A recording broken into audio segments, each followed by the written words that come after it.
to me, when Wayne Rooney punched me, he went, I wish it was me. That's what he said to me.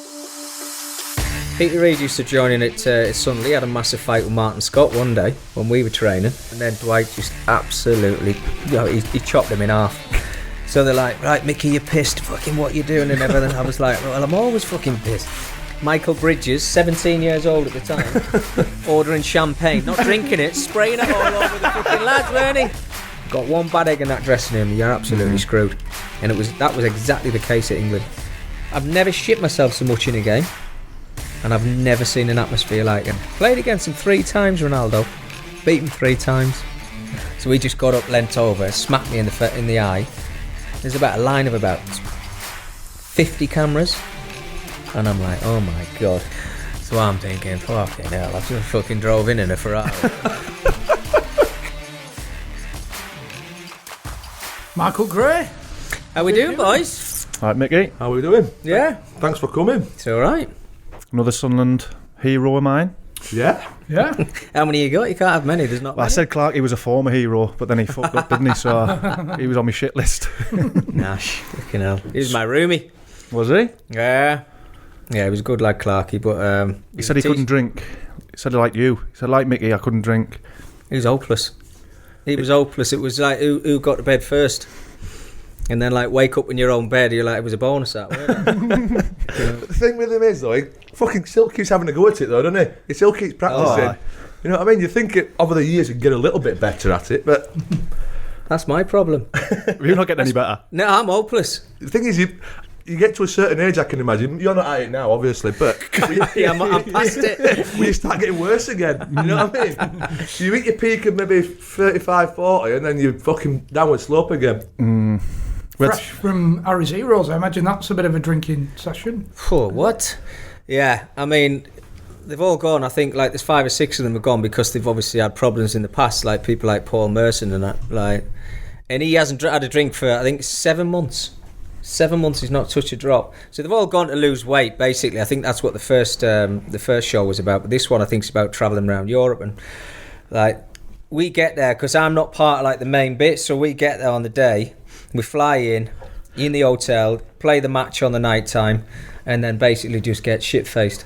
And then like, wake up the next morning, fly back. And it's proper heavy. But like Ray Parlour's on it.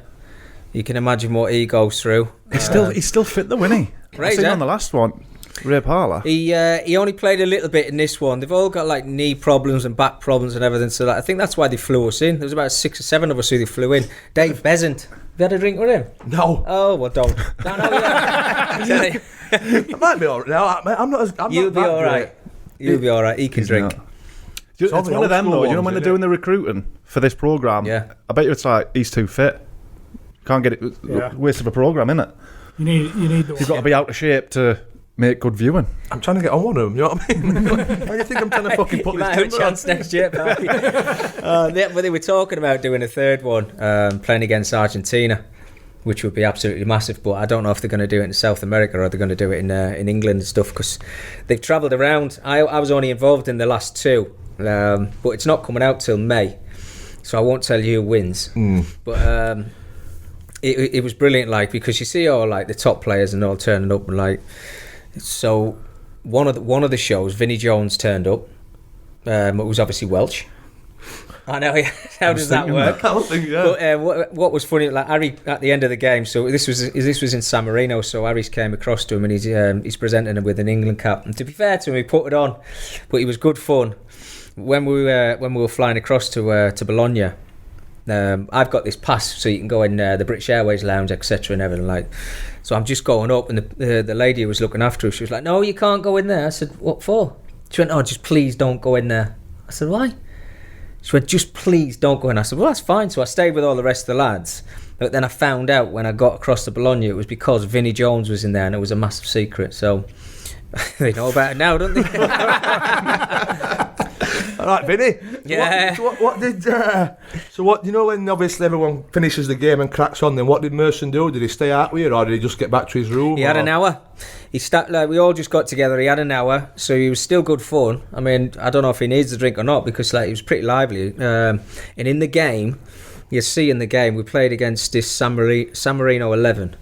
he was unbelievable. Yeah. I mean, like top draw, every pass outside of the foot, dribbles, runs, playing people through, and I'm like, Frightening, oh isn't my I God. reckon I'd have looked all right against San Marino, man. You know what I mean? Hey, they actually scored. He scored a few goals against us. I won't tell you what the final score was, but no, he scored a few. We were starting to panic.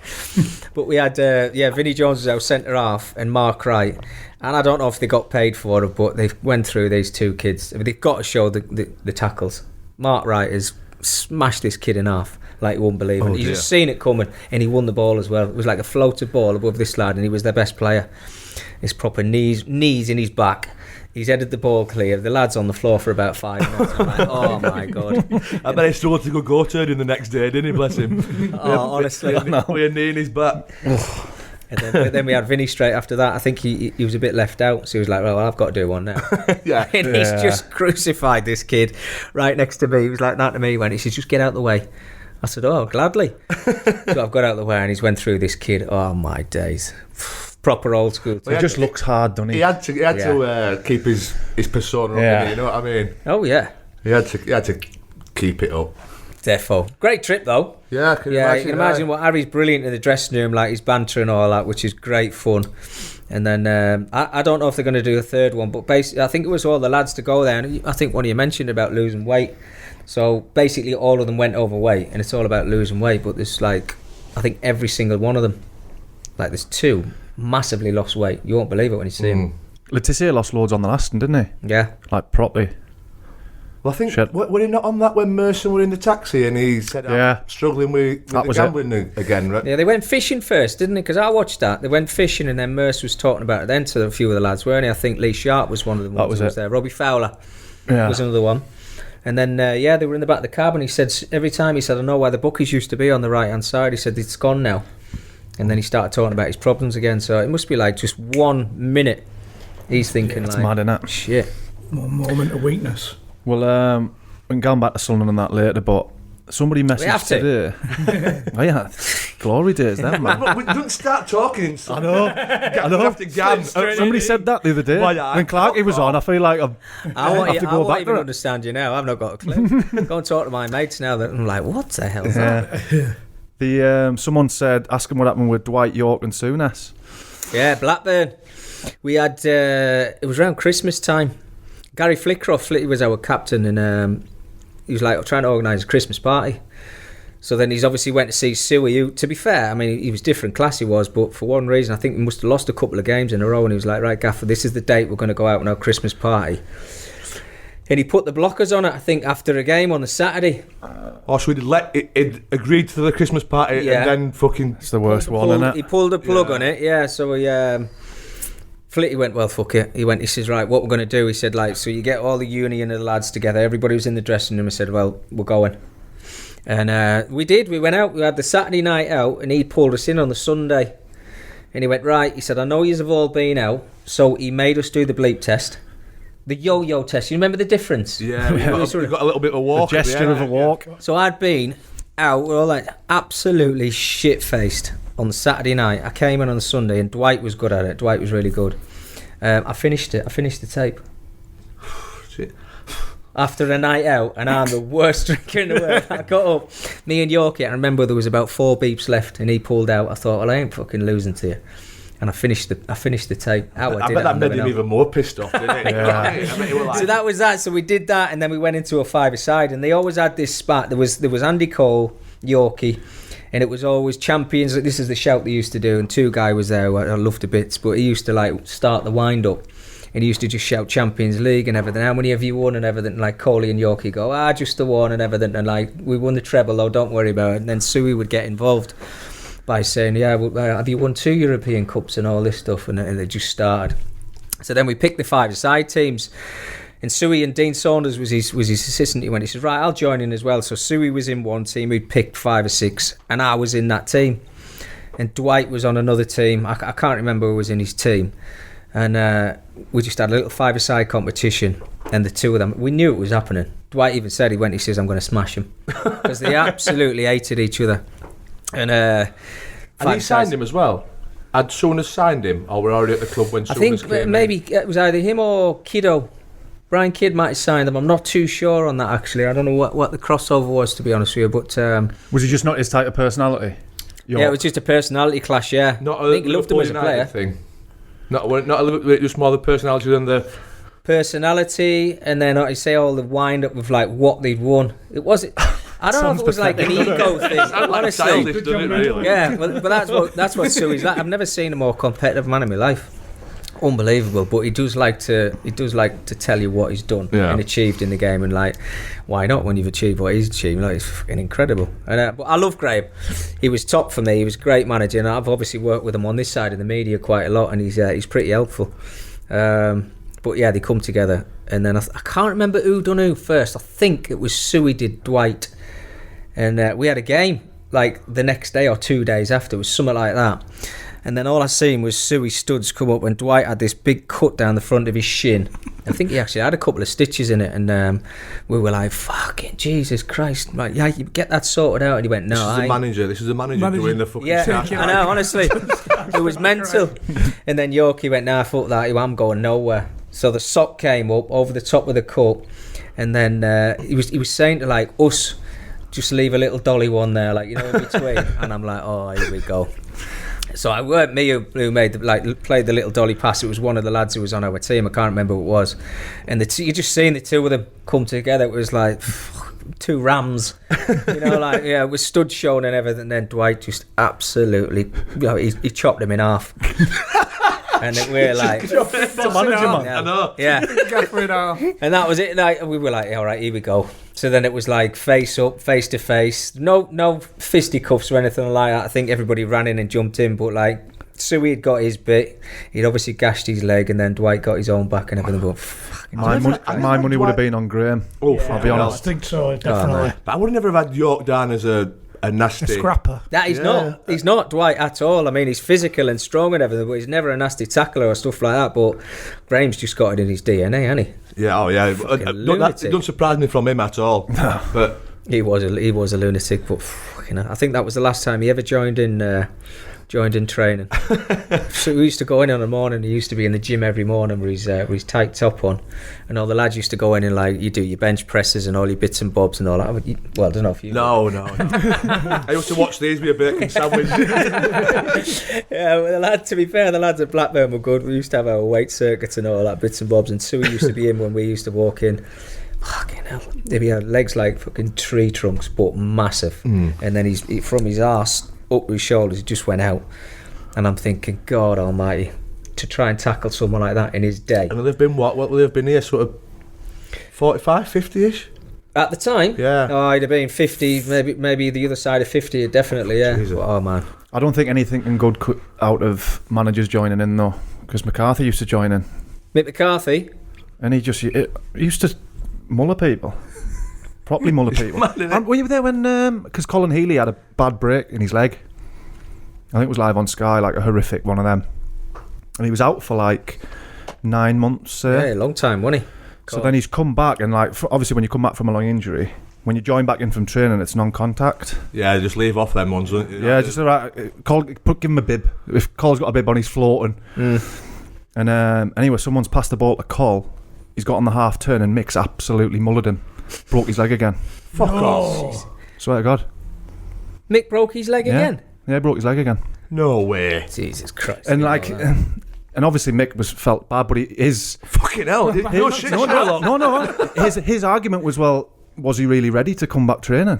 If it's that, you know, it wasn't a bad tackle, but he's just kind of tackled him. So he's done it on the physio then. We'll give it a test. Yeah.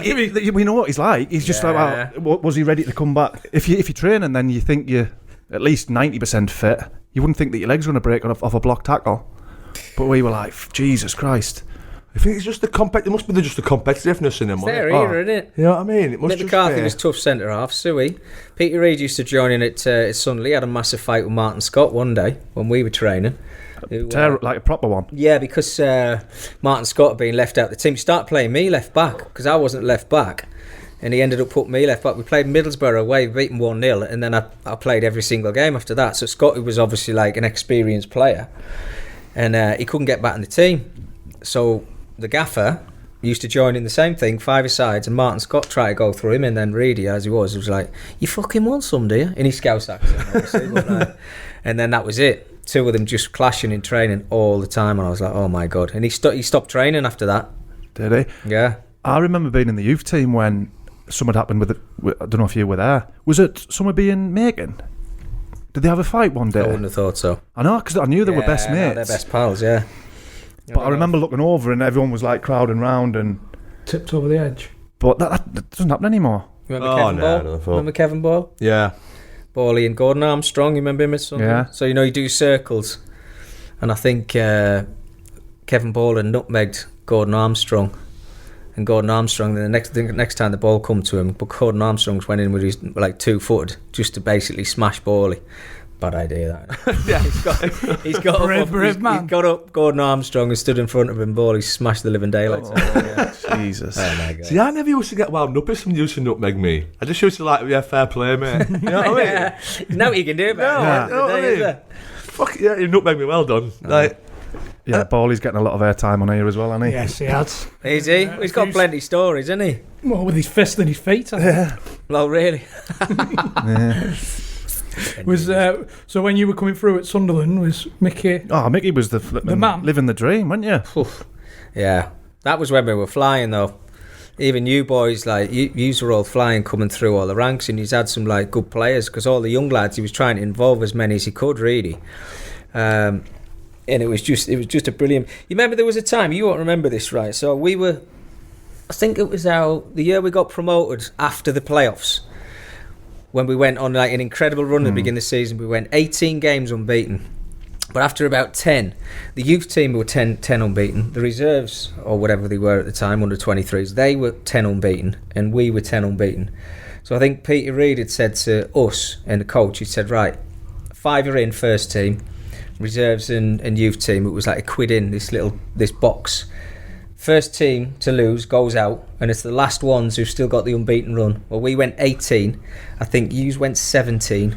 And the reserves, I think they'd went something like 17 or 16 as well. So it all came back to the first team, but we ended up giving it to all the young lads. We didn't keep it. yeah, No. But it was like a competitive thing, and it was right through the whole of the club, and it was just fucking amazing. Yeah.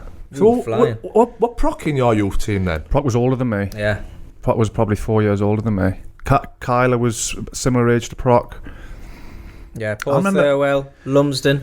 I remember, because you've spoke about it before, the Christmas dues. Oh, Get- no. Which ones do you want to talk about? We've got to get onto them. The youth teams used to get the nod. You know, when you were saying about organising stuff. Remember Ian Barry? Irish fella, apparently had a massive chopper on him. He was in the youth team, Yeah. and he used to love it. So he Why used have to you get not seen involved. it? The what? Why did you not see it? He was older than me. All right. I don't know why that makes a difference. He is older than me, so he had a big... I weren't allowed to look at it if you were older than me. You can only look at cocks if you're 2 years old. 2 years or less. Cut off point. Yeah, but because I never got involved, but you know what I'm on about, don't you? The strippers and that. You fucking did get involved. You got No, I involved. didn't. I was too young. Eventually. Is his big chopper involved in this story, or was it just you just threw it in? I as a bit think of a sideline? the lads would just throw him I on the know stage. exactly what I do know what you're talking about now. We had it it was in Romano's, the restaurant in Romano's, and we'd ordered some people to come, and he was involved right in the middle of all this thing. Was Young lad. Yeah, he was a goalkeeper, wasn't he? I can't remember where Yeah, he was. He played. was a goalkeeper. And oh my days, King God Almighty! I mean, like, You can book some special people. You can book some special guests. By the way. there was quite a few special guests. And they all had to sign these contracts before they came in, and after they signed all the contracts, it was like, right, well, hey, I'm sitting back. I'm not getting involved in this. Like, I'm a little bit too older than that now, and that lad you were talking about before, Ian, was right in the middle of it, and I was just looking, going, jeez. I think there wasn't camera phones and everything there, No, it was wouldn't there? have been. No. Lucky git. We were 15. I remember speaking about it, and it was nothing to do with wanting to progress into the first team and stuff like that. It was all about getting to an age where you could go to these parties. But then they just stopped. As soon as we got there, we were like, I will then organise Shit, something. Probably found out about that one. I think that was the last one I had. At Sunderland. Oh my god! All you but then is fucking Rave on it corner spinning his decks.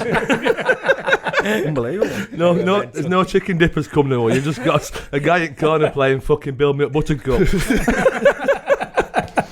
The lads loved them though, didn't he? You got to about September, and I was like, right, when's the Christmas party? You would have been the same. Yeah. as well. Oh, fucking hell. It was massive. We've spoke about it plenty of times. Did you ever go on the way for weekends and stuff? Yeah, we went Dublin quite a bit. Dublin was. That's the best one, isn't it? There's lads going to Stockholm and that now, you know. Yeah, they're I think everywhere. Fulham have just gone. Leicester have just come back from somewhere, haven't they? So theirs are all massive, but they all go in fancy dress. But then I seen all the players on the camera, because I think it was on the TV, seeing all the players in all fancy dress and everything, and then just behind them was the wives in fancy dress. That's not a fucking That's- So Christmas. that's a Christmas party. that, isn't it? No. Do you know what? That's a weekend away, isn't it? Yeah. This is, You got a fancy dress on. That's not a fucking Christmas. Yeah. I seen it, I was like, Yeah. gee, what? Thing is, the worst thing with that is, you know, if there's any single lads, then obviously all the wives can then see what the single lads are like when they're all out on So themselves. it's like a reveal of what goes on behind That's closed fucking doors. whose idea is that? It's a terrible one. Do you know that happened to me? Fuck off, Brendan. You know what I mean? You know what I mean? Like, lads, you can have a Christmas party in Stockholm, but you've got to take the missuses. Nah, I'm Fancy not- dress as well, because some will be going like tarty, won't Yeah, they? hopefully. And then they'll be, I don't even think I'd go on that. I'd go as far Would you as make a stand? Yeah, I'd say, right, well, I've got these 2 days off. I'm going to do my own thing. I'm not going away with You know what? wives It's not a and bad that. shout, that, to be fair. You know what I mean? You've got your 2 days or whatever, and just make the most of them yourself. What happened with you, Mickey? When I was at Blackburn, right, because I was single when I was at Blackburn, so I moved to Worsley in Manchester when I first moved. So I've got this big house, and all the lads obviously used to go out on Saturday nights and everything. And then I remember the first time I ever went into the players' lounge, and all the wives and everything there. I'd had a couple of nights out with the lads first, and we'd actually went to Marbella. This was before our first home game. Been to Marbella, come back, had a night out with the lads on the weekend because we didn't play. That's why we went away. So then the following week, we had a home game. So no one had ever met me apart from the players. And because I was single, so I've walked into the players' lounge after this game that we played, tried to introduce myself to the players' wives and everything. Oh, I'll be nice and everything. How are you doing? Everything. Not one of them shook my hand or said hello to me. I said, what the fuck have I done? So I went to a couple of the lads. I said, look, I tried to say hello to your missus and everything. Like, I was trying to be nice and everything. And they went, oh, Mickey, don't worry about it. I said, what do you mean, don't worry about it? I said, what have I done to them? Why do they not like me? He said, well, you're the only single lad, so if we come home late on a Saturday night, we'll say we'll be at your house. So I was like, they fucking hated me as soon as I walked in the door. I was like, oh, brilliant. An right, hating, okay. a hating man without ever fucking Yeah, meeting him. exactly. And I'm going, you know what? I'm actually a nice lad, you know. I fucking couldn't believe it. I've done that myself, though. When I was single, I'd say, I'll just blame me. Well, that's what you used to do, innit? You text one of your mates. Stayed at yours last night. Well, not our secrets, have we? Jesus Christ, this is turning into a fucking Stitch in a Sends Up one, this, isn't it? No names, though. Who would give you a chance? Who was manager when you got your first chance? What, me debut? Yeah. Malcolm Crosby, who was at Sunderland. Dennis Smith, who I was there as an apprentice when he was there. And he involved me in a couple of the first team games without playing. They had a couple of trips away. It was Bristol City and Bristol Rovers. We played them back to back, like Saturday, Wednesday, so we stayed down. And I was 17. But he had me on the bench, but I never got involved. And then not long after that, he got sacked. And then Malcolm Crosby took over, and we played Derby County away. And he went, I'd been involved with the first team, so you know when you kind of think, why am I training with the first team all the time here? And then after about a week, I travelled away to them again. I went to Derby County away. And then he named me as a sub. He hadn't told me, so it was just on the day. Life one type thing. Yeah, and Right. I remember I was like shitting myself. I thought, I'm only here to make the teas and everything. And then he says, right on the bench, A, B, C, blah, blah, blah. And he says, Mickey, great. And I was like, fuck. And then everything, you just either shit yourself. You're buzzing, obviously. Yeah. But you're still shitting yourself. And then you think, all right, great. Hopefully we're winning about 3-0. We're getting the last 5 or 10 Yeah. minutes and it goes on you go. So you get a bit of a feel of it. It was, we're winning 1-0. We got an early goal. Then I come on at half time for might have been Bawley actually. Bawley might have come off, and I went on a left back half time, and we beat them 1-0. And it was mad because I don't know how you got paid. Like, you know, when you're an apprentice, you just get that little brown envelope with like 30 odd quid or something in like that. And I played Derby County, come on at half time, won 1-0. We played Southend in midweek, beat them 1-0, come on at half time again, won 1-0. And then we played Barnsley when I scored with my right foot in my home debut after about a minute. So I can't remember the rest of the game. But then I got that envelope, same thing, at the end of that like week and a half. Yeah. And it was like bulky, and I thought, fucking hell. So they put all your win bonuses Yeah, in but I and didn't know that. But I still haven't asked the question to this day. What was like? I think it was a win bonus. But you know what it's like when you're from Sunderland and like you open it up and you go, "There's a bit too much." I'm not telling anybody about that. I can buy a fucking 6-bedroom house with this bastard in Sunderland. I did. I bought my first car with it, and yeah, I couldn't believe it. But to this day, I've not said anything to anybody about it. But like, I can't remember how much was in it. Like, there was like say $1.5 or something like that. From your bonuses and... Yeah, so I went to my mum and dad. I said, like, I think they've paid me too much here. And they said, well, don't say anything. Because they were the same as me, probably the same background and everything. I thought, right, fuck it, I'm not saying a thing. So I just banked it for a little while, said nothing for a couple of weeks, and then I went out and got my first car. Fucking loved it.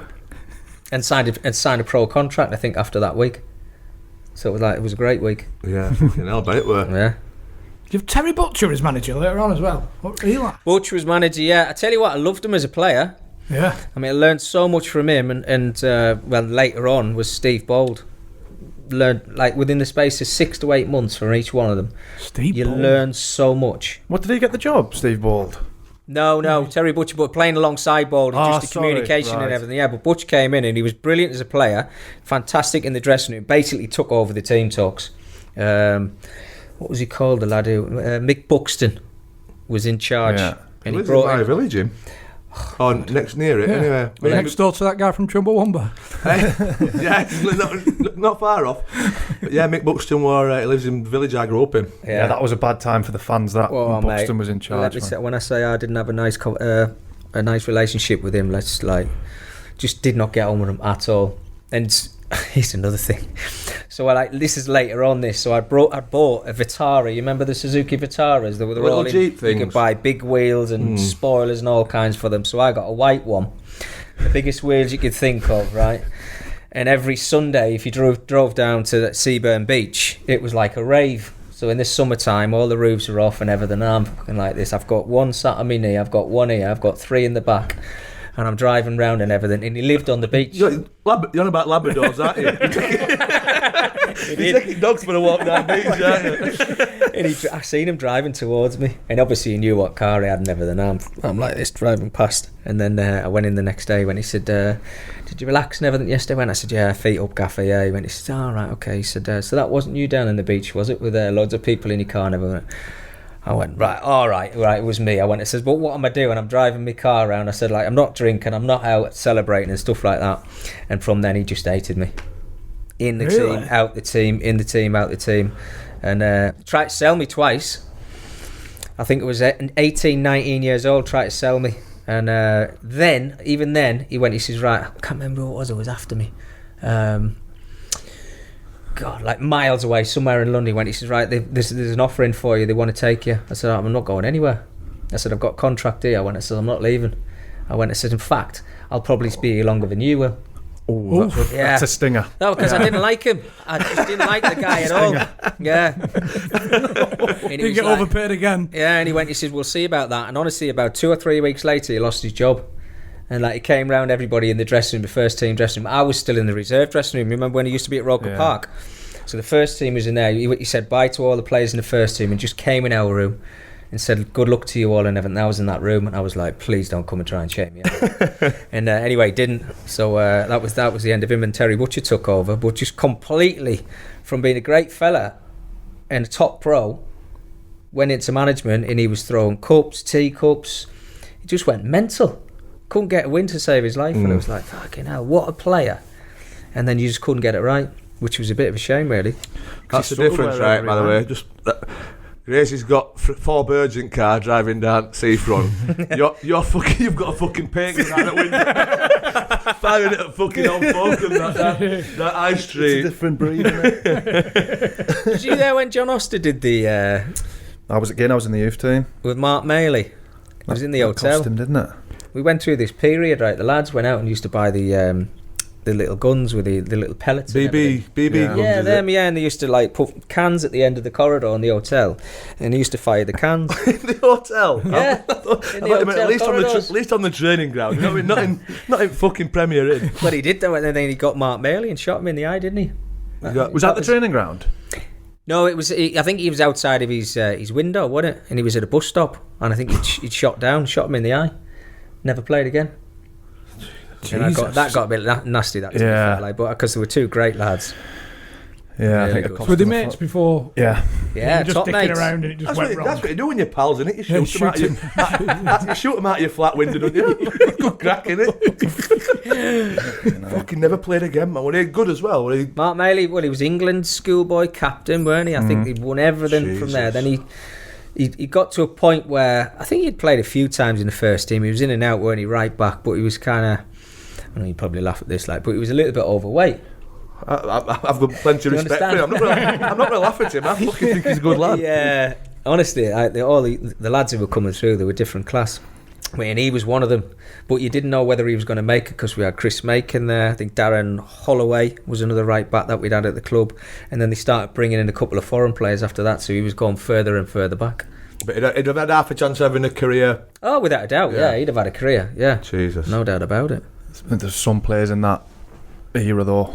Yeah. Stefan Schwartz, remember him? Stefan, Swedish international, What played position over. did he play? Centre mid. He had something in his contract when he signed for Sunderland that stopped him from. Space, Yeah, yeah. he wasn't allowed to fly to space. He paid 100 grand. What? Hold on a minute. Yeah, he did. He wasn't allowed to fly. Mate, they must have. They got it in We his got a game with. He played Moon. the moon away. Yeah, Was that right? Mickey will know that more. Yeah, that's right. That must be a Thursday night, Friday night. You can't just go down for one night to fucking Moon, can you? We'll set up Thursday morning, lads. Tough place to go When in. was you back for the game? You'd be all right. Atmosphere's I'm terrible. gonna be back later. Love. What have you got this weekend? Oh, we're just going at Moon. So the club must have got wind of it that he'd paid for this thing, and Yeah. they got in his contract that he couldn't do it while he was at the club. I think it was 100 grand, and he was going to do it. And they said, well, no, look, you can't do that. Not while you're contracted Sonny. He said, well, I tell you what you're going to do. He said, you're going to pay me 100 grand back. So they did. Yeah. So as soon as it became available for the normal public to fly to the moon, It's not the moon. It's not going to the moon. Yeah, that's what it was. He's going out of the atmosphere. He's not going to the moon. well, it's not far off it, is it? So whenever it come available to the normal public, it paid 100 grand deposit to be one of these people who could do it. Yeah. Yeah. Yeah, it was, yeah. Fucking hell. I wonder if he's been now. He's Unbelievable. retired. You'd like to think so, wouldn't you? Mike, can you go now, like? Oh, yeah. Can you? Yeah, I think it's about 250 grand now, isn't it? I think they cottoned on to that one. I think Branson was one, weren't he? I think he was going to go up, and then they were talking about taking a dog up or something, being the first dog on the moon or something like that. One of his like one. Oh my God. Steph was a bit like that, though. He was a bit of a loner, like, it was different. a bit strange, but what a player. Couldn't run to save his life. Like, can't wasn't remember quick, but left-footed. Played World Cups, Euros. You can't remember him. No. Yeah, he could play. No, I'm not a Sunderland fan, am I? I know, but he was at Arsenal, wasn't he, for years? Stefan Schwartz. Yeah, Arsenal. Played in the Swedish team with Henrik Larsson. I think Just have a Google, Matty. Stefan Schwartz. Let's have a look at him. football agent. Out though, of I this think. world he was. Sorry. The first one was fucking shit. The first one was crap, right? And you fucking got to win again, ain't you? Hey? I used to clean his boots. Steph's. 100 quid. Oh yeah. Yeah. You got any story? You must have a story about when you were an apprentice and what was your pros like? To be fair, I were a bit like the guy who went to the do. I were like in the mix with it all. The best thing about us being Whiteys were the boot room brawls. Boot room brawls. So you used to close the door in the boot room, all the Whiteys would get in, and we'd just kick fuck out of each other. Like, people would be coming out covered in polish, but obviously once there's been a bit of a rumble, all the boots are off the pegs then. So then people are slamming people into, the pegs. Oh, so no. So you come out, it looked like a game of Connect 4, mate, on your back. You know what I mean? And there's fucking people coming out boot polish, fucking cuts over their eyes and all that. That was the best thing about being a youth team player. Was Craigsy? Did Craigsy do your boots? Remember Craig James from Middlesbrough? Oh yeah, the blonde kid. Because I remember, I think you had to make him control the ball for a tip or something. You were wellying the ball. I would remember looking out the changing room, and you were wellying the ball as high as you could, and he had to like keep it up or something for him to get the tip. And he was on for about 15 minutes. I bet Stefan Schwartz were looking at that ball thinking, I'd love to be up there. Yeah, looking at balls as high as I'm going to get. I probably did that. I was remember alright Craigsy, with though? when I was a pro, I was alright with my apprentices. I always used to pay them and everything. Because you all like fight for like, say there was 6 jumpers between 16 pros. This is what we used to do when I was at Sunderland and everything. They'd all have to fight to get you a jumper, and if you didn't get it, you're like, going fucking crazy. Paul Bracewell was mine, and he was the same, like proper hard nut. And then he asked me to go in the first team dressing room. I get invited in around Christmas time, so I'm thinking, right, here we go, fucking hell, 50 quid or something. It goes in, and he says, Mickey, get in here. And I said, alright mate. So I was quiet as fuck, like shitting myself. And he says, do you want your Christmas tip? I said, yeah, if you don't mind, please, Paul. I said, that'd be nice. Like, right, don't back fucking horses. That's what he said to me. And I just stood there and like I thought, right, do I turn around and go out the room? Do I laugh? An awkward laugh, innit? Or just stand there Just and wait. Yeah, exactly, yeah. Oh, he gave me shit all. Absolutely no, he did. What did you do? Turned around and left. Oh, yeah. I wasn't waiting around. One of the lads was on Emerson Tom. Can you remember him? Yeah. No. Fucking ripped, weren't he? Oh, About he was at Chelsea 5,000 for ages. sit-ups every day. And obviously 100 quid was, I was happy with 100 quid. Well, if you're getting 100 quid and you're on fucking 20, 30 exactly, quid, yeah. you're getting nearly a month's money. wage. So that was like, Brazilian, good looking fella. Yeah. That was like the standard amount, 100 quid. But I think it was Sean Taylor, got him into the changing room and made a big thing about this tip that he was going to give him or present or whatever. And I think he'd been to Harvey Mix because he got the fake, remember Duffer, the make Duffer? Yeah. He got him a fake Duffer hoodie. And I think it was like 25 quid or something he paid for it, but he like shook his hand and went, oh, thanks very much.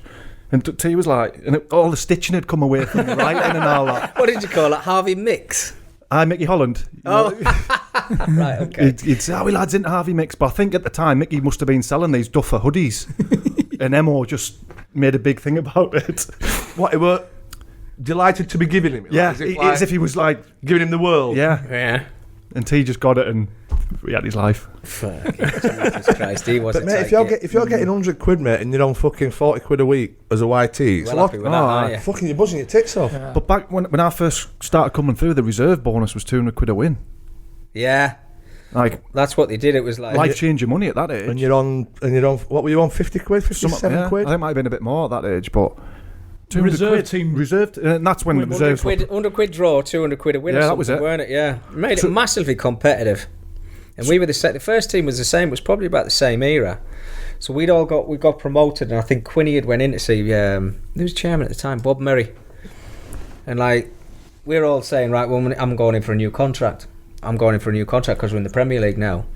So instead of all the lads knocking on the chairman's door and saying, right, I need a new contract, Quinny went in. We were on, how many years ago is this now? This is 2000. Yeah, 2000 and 2001. So what's that like? Well, nearly 20 years ago. We were on $6,500 a win and $4,000 a draw. Jesus. Yeah. Is that when you were flying? When you We were like... finished 7th. Yeah. And Surprised we're 7th flying. for 2 years in a row. We had a goalkeeper, a number 2 goalkeeper called Andy Marriott. Yeah, I played with him at Never Barnsley. played one game. Travelled every single game. Never played one game. So all the lads at the end of the year went, all right, lads, I'll tell you what we'll do. He said, we'll all nip in like $5,000. And he says, either go to charity or we'll give it to all the staff. So we all whacked in, I think it was $5,000 or something like that. And went on to Marriott. I went, he said, right, $5,000, mate. He went, nah, fuck that. I said, what? And he got every single penny from every single game and never played 1 minute of any game, and he wouldn't give the lads $5,000. He ended up being a PFA, and he ended up being chairman at PFA or something like that. How to piss your teammates off. Oh, mate. Oh, but he weren't bothered, he were a bit Shameless. fucking square, weren't he? Weirdo, He were man. like, yeah, he was He was straight. a fucking weirdo. Like, you know, our keepers generally a bit fucking off the wall, aren't they? Well, this were like he weren't eccentric, he were like just a weirdo. You know what I mean? I think I remember him actually. He was a Being a bit strange like that. character. Quite like. straight laced and weren't, that were weren't getting involved in the banter in the dressing room and all that. He was in his little corner, like talking to his gloves and all that stuff. Yeah, he was a You're not weirdo. going to get used to it, lad. Again, But yeah. you know what I mean? But the club would be happy with that. Do you know the 6.5 grand? Yeah, Because it's performance based. You've not got to sort everybody's contracts out and all that, and the lads will get what they deserve where they finish up the league. I don't see why it's not like that now. So it'll win-win. There's got to really, be for other the ways to sort the contracts out with players now, because you see Arsenal at the minute, and you see other sides who are underachieving. If you put them on a 1-year contract and you've got to keep fighting for your year's contract, people like Ozil. You know, It's like, mad, mate, isn't it? Fucking hell. But like, everybody's got an idea of how you can improve people. But I think win bonuses and everything are massive, because there's an incentive to get in a team first and foremost. Yeah. And then lads now are just picking up wages. I mean, they don't need a win bonus of $5,000, do they? When you're They on don't need a fucking appearance money. You're not just playing for your win bonus. You're playing for your contract. Yeah, no, exactly. Contract your next year. Exactly. Everyone needs that incentive, don't they? So, Yeah. Clarkey spoke a lot about a bit about Reedy, but I think somebody said in a message, did you call him Gaffer or did you call him Dad? Because you were the main man, weren't you? I loved him, the Gaffer, and I still see him now. But I tell you, do you know the story we went to Marbella? Nah. Christ almighty, right, here we go. So we'll get promoted. So every year we used to go to Marbella at the end of the season, like most of the teams did. So we went away, we had 4 or 5 days, and I don't know if you've been down that corner bit, I can't remember what that pub's called there, there's a boozer. Not Sinatra's, that's it, yeah. So the one on the corner, yeah, I thought you might know that. Yeah, so you know it's like... I'm in fucking Benidorm, mate. These dickens are in fucking only because the club paid for it. So we're all in that Sinatra's bit, and you know how busy it gets, so it's absolutely packed, and you've got that big long bolt right on the side there, ain't you? So we're all standing there, you go to the bar in Sinatra's, you get served, you come out, and there's one toilet where you can have a piss. Back in Sinatra's. So you can imagine how long the queue is every single time you go there, right? So it's that busy, right? So me and Kev Phillips had just got an England squad, and we're standing at the back, and I'm dying for a piss. So I was like, right, all right. So I've turned round and I start pissing in the port. Unbeknown that Reedy, the gaffer, stood like 2 people away from me. So he's went, you know, his face is like on a nice day. He's like, get that fucker, get him fucking in a taxi and get him back to the fucking hotel. This is the Bally and Paul Butler, who's built like a brick shithouse. So they're like, right, Mickey, you're pissed. Fucking what you doing and everything. I was like, well, I'm always fucking pissed. So they walks me down to a taxi, and the 2 of them get in the cab. And remember that, like, they pushed me in first, and they got in the same side of the taxi as me, and I jumped out the other side and went back down the fucking port. So then the gaffers pulled me again. He went, you fucking get home. I was like, fuck off, monkey's eat. Right? But I couldn't remember saying it to him because I was that drunk. And he's brilliant, because I've had this story with him loads since, so he's all right me telling it. So then this is a Clarkey story as well. So Clarkey's there. So we're rooming together in the hotel. It was the Don Carlos. I don't know if you ever stayed there, but it's a little bit out from the port. So we wakes up next morning, and we're lying in the beds next to each other, and I wake up and I look at Nash, we used to call him, and I looks over and went, fucking hell, Nash. He went, what's up? I said, have you seen your eye? He went, no. So gets up in the mirror, and he's got this gash above the top of his head there, blood all down the side of his face, and it's all over his bed and everything. So we're obviously both bollocksed, and then we just woke up the next day, can't remember a thing. So Michael Bridges was on the trip, so he comes in our room, laughing his head off, looking at Clarkey. I went, fucking hell, Bridgie, the gaffer's going to go mad. Have you seen Clarkey's eye? So he went, he says, he's going to go mad for him, is he? He went, he says, you better go and fucking see him now.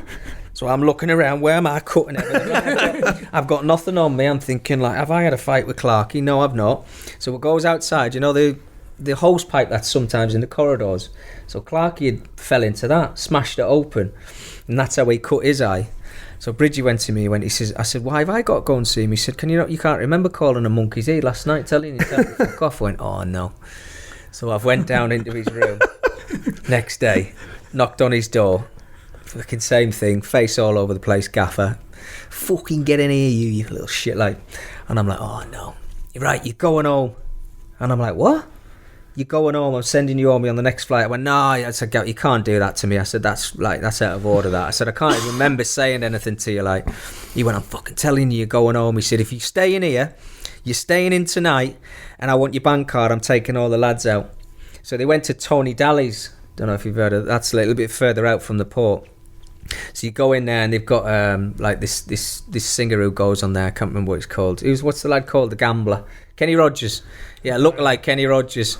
So they all go in. I give the gaffer my card, and he was going to find me $2,500. I got the bill after the meal. It was $7,500. Michael Bridges, 17 years old at the time, ordering champagne, not drinking it, spraying it all over the fucking lads, weren't he? Fucking little bastard. He would have come back. And you weren't even allowed to go? I couldn't go. No, I was in my room. Mind you, I didn't want to go. I was fucking hungover to hell. But yeah, I couldn't go. So he took my bank card, paid for it. So instead of costing me $2,500, it cost me $7,500. I still got a couple of days left in Marbella, though, so that's worth it. I think I'm going to get on the flight, mate. Fuck it. But that's what it was like. I mean, he was brilliant, the gaffer, to be fair. It was like, he didn't mind. It was like party hard, play hard. Party hard, play hard.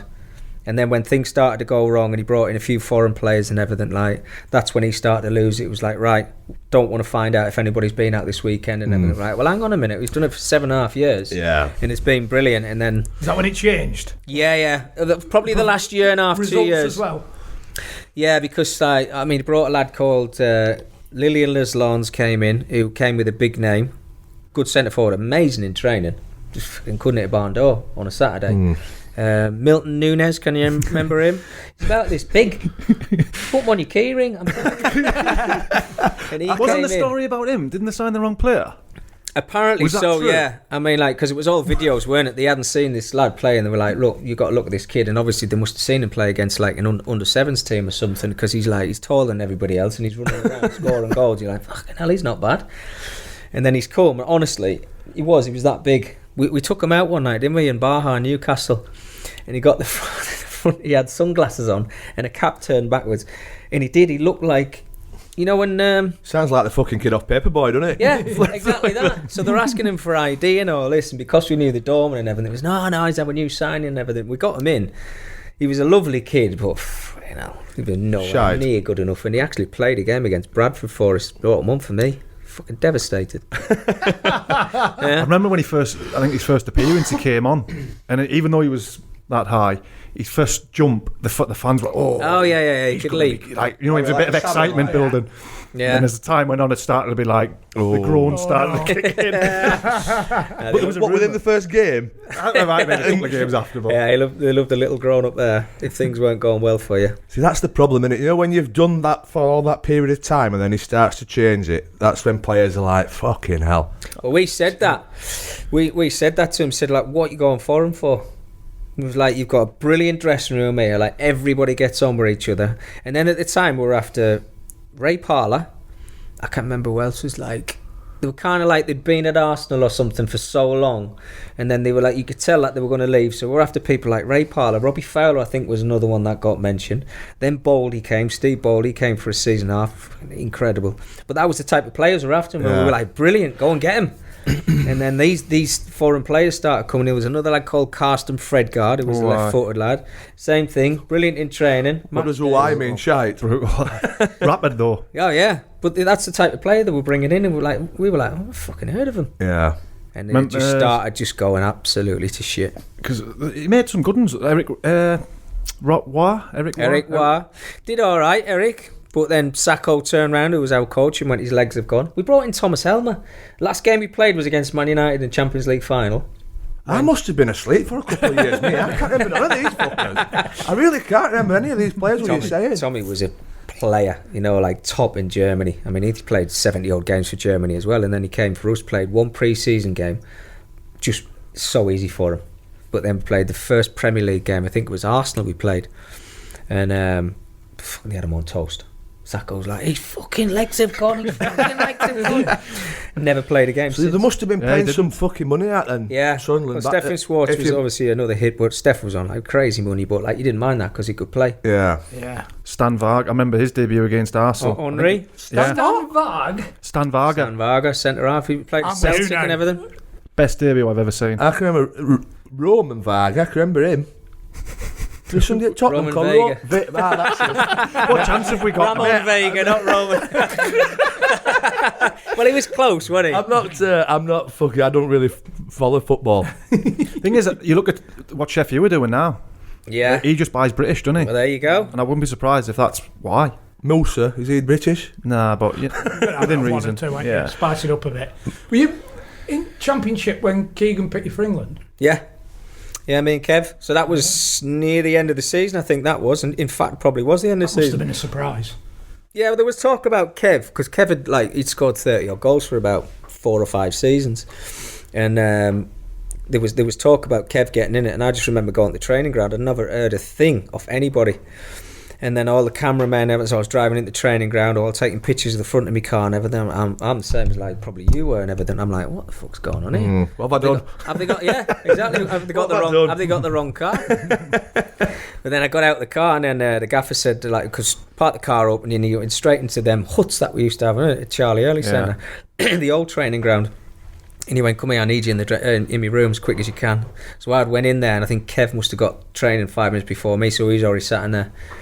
And I just remember he put his hand out. He said, you're in the squad. He said, there's a phone call waiting for you here. So pick the phone. It's Kevin Keegan on the phone. Mickey, congratulations. We've obviously been watching your progress and everything. You've had an incredible season.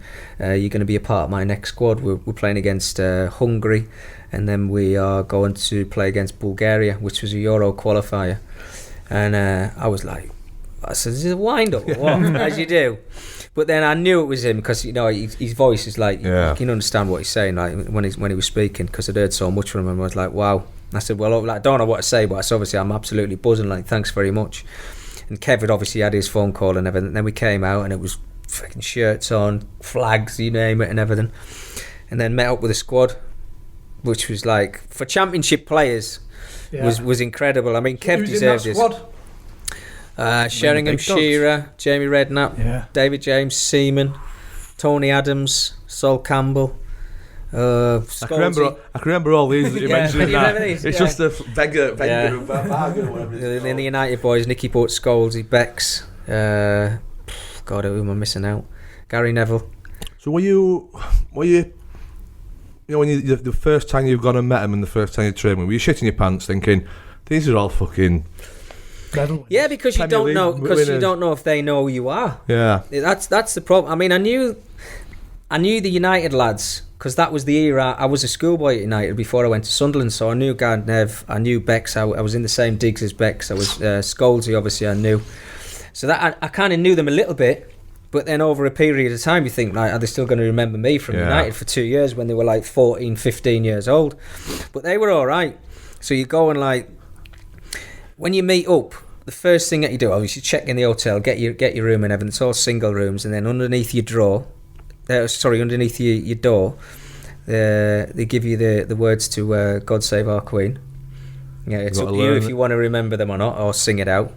I can't remember. I don't think I did, to be honest with you. I was thinking about other things, to be honest with you. When I get my kit, will I be able to keep it when I'm finished? As you do.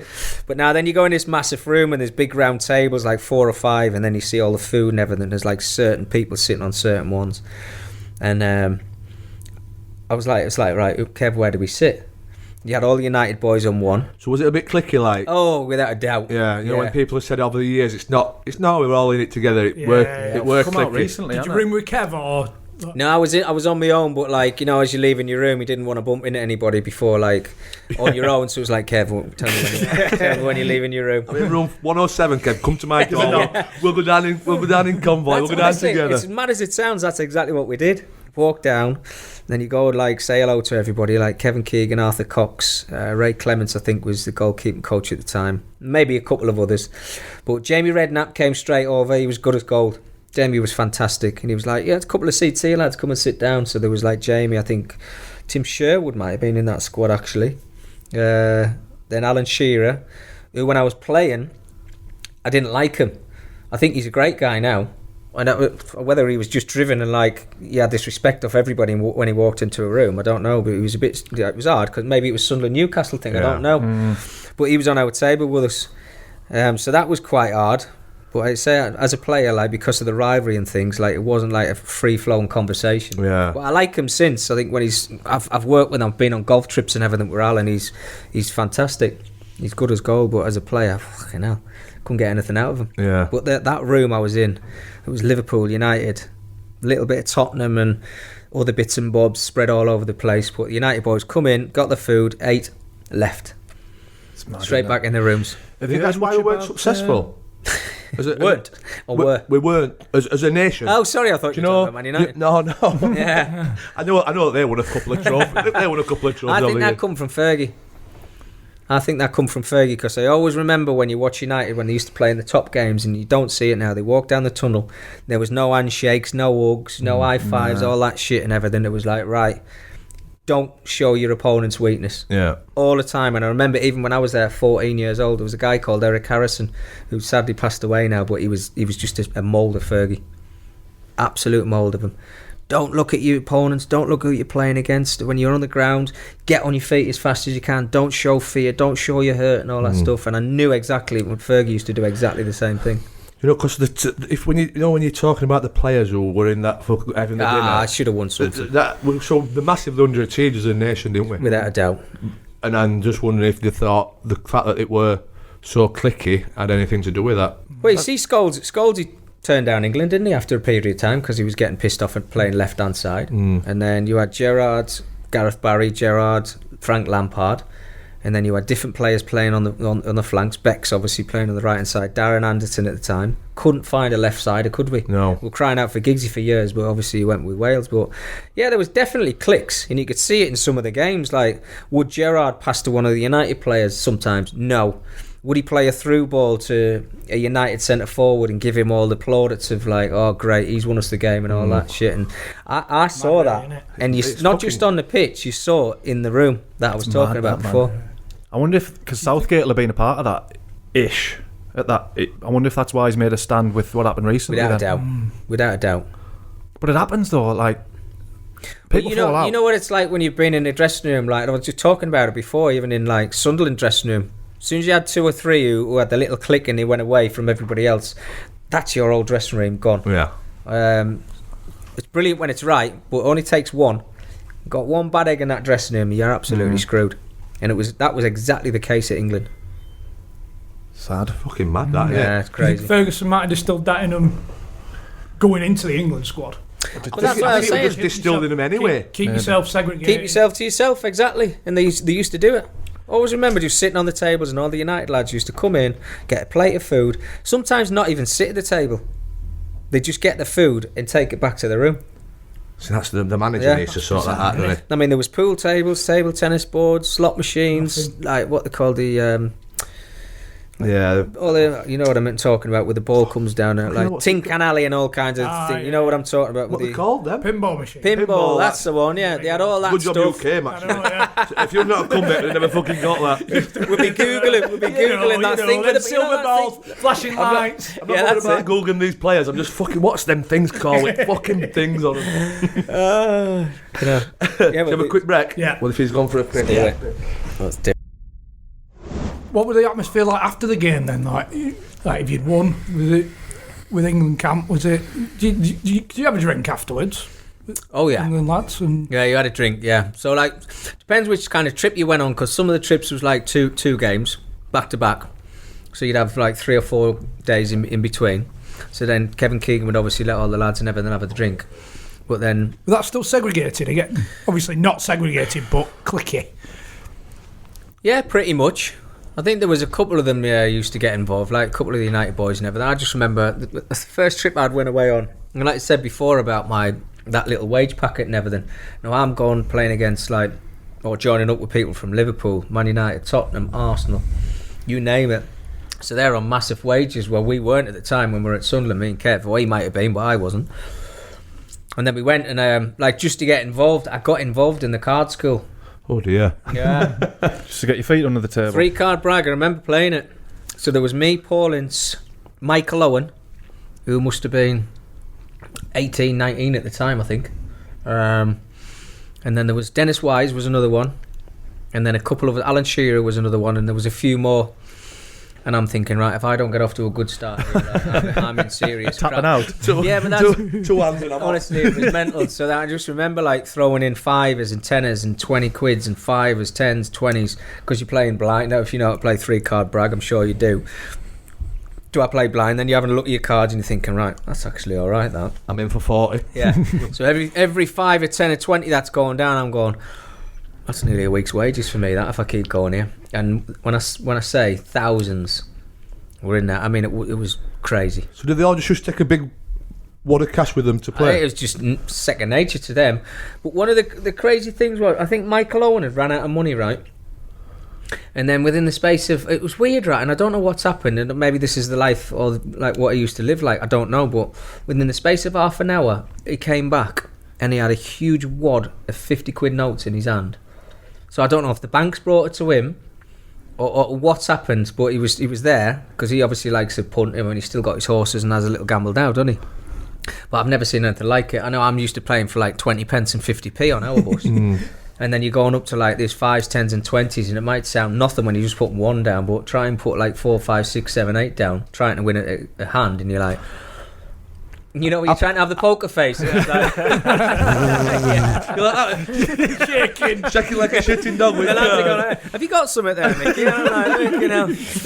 Oh man, it was ridiculous. So there were just thousands and thousands on the table, and Yeah, but I mean, I'm probably not the first person to tell this story, like, but you know, there was crazy amounts. But Kevin Keegan, I think, when he was at Newcastle, had the same problem with the lads on that bus. But I think everybody has those couple of tables where you have a bit of a laugh and a joke and everything. You have a gamble, and then when the manager comes up the back, you hide all the money. yeah.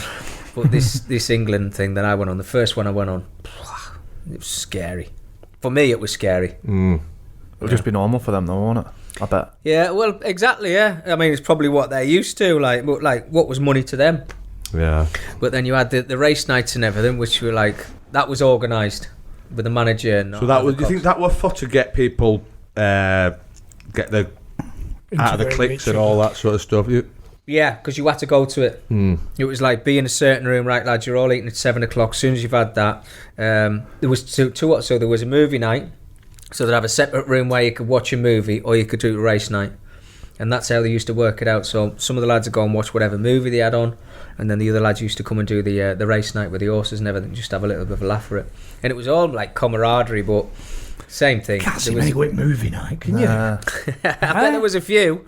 Yeah? Yeah, all of them don't like gambling. I mean, like, you know, it was a 5 or a 10 or a race or something like that.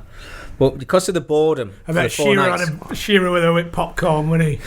That's fucking Oh, shit with the gambling, weren't he? If you were in the card school. Alan used to have a bit of a go on it, to be fair.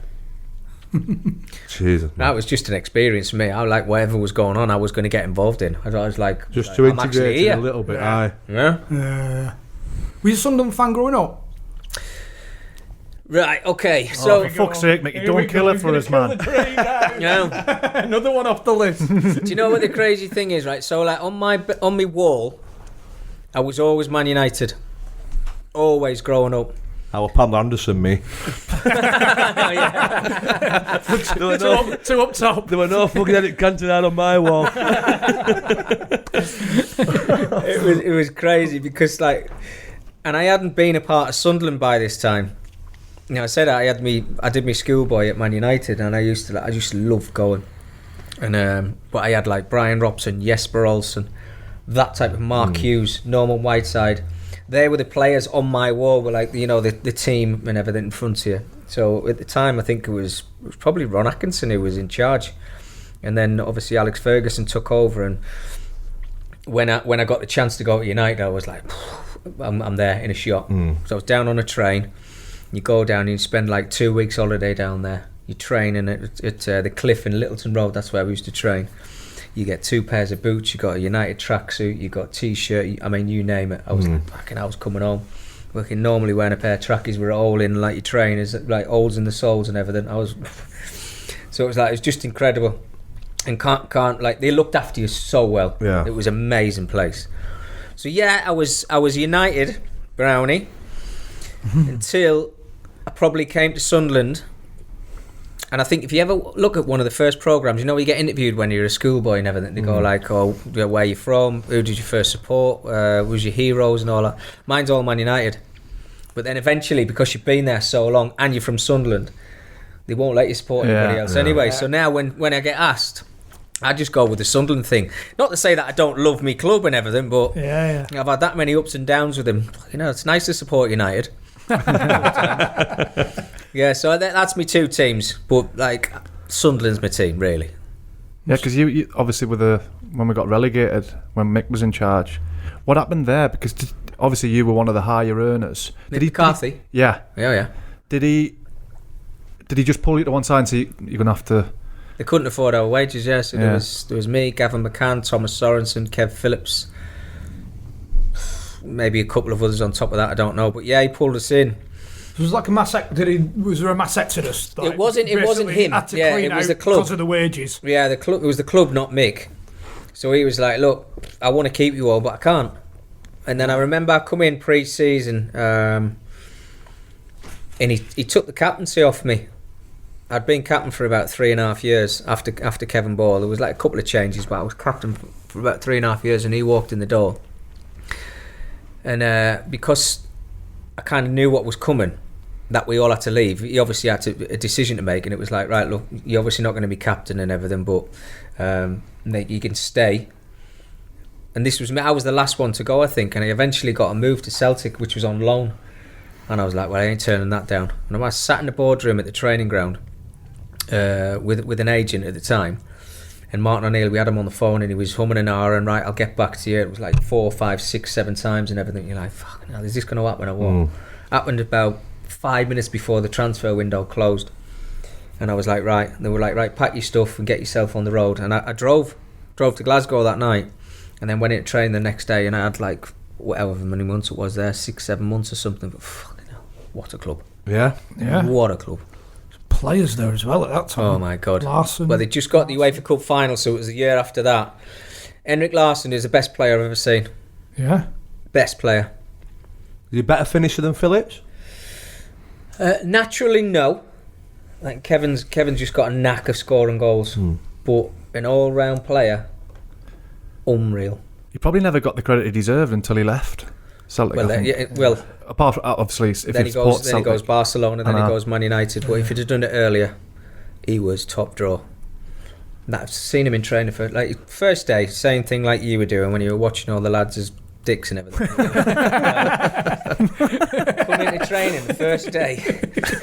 And, I hope he's got a massive cock in there. No, it's not about that. He'll go up my estimation tenfold. See, this is the difference between me and Brownie. I just remember going in and thinking, right, I know who's playing for them. They've got Lennon, Hartson, Alan Thompson, Bobo Baldy was a centre half and everything. Sutton there? So he was there, yeah. They had some top class players. I mean, top class. But then Henrik obviously was the one I'm thinking, right, can't wait to watch him train and introduce myself and everything. And goes in the dressing room and he's like, come in the training ground, said hello to him, his top goes off and he's just like bump, bump, bump, and I'm like, fuck, Jesus Christ, it was just ripped.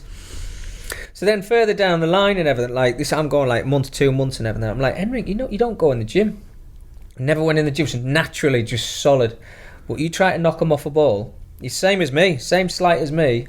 He was just so strong and what an all-round player. I mean, like, incredible player. Yeah. I've never witnessed that. Over a period of time, Kevin was incredible, and two guy at Blackburn, special players.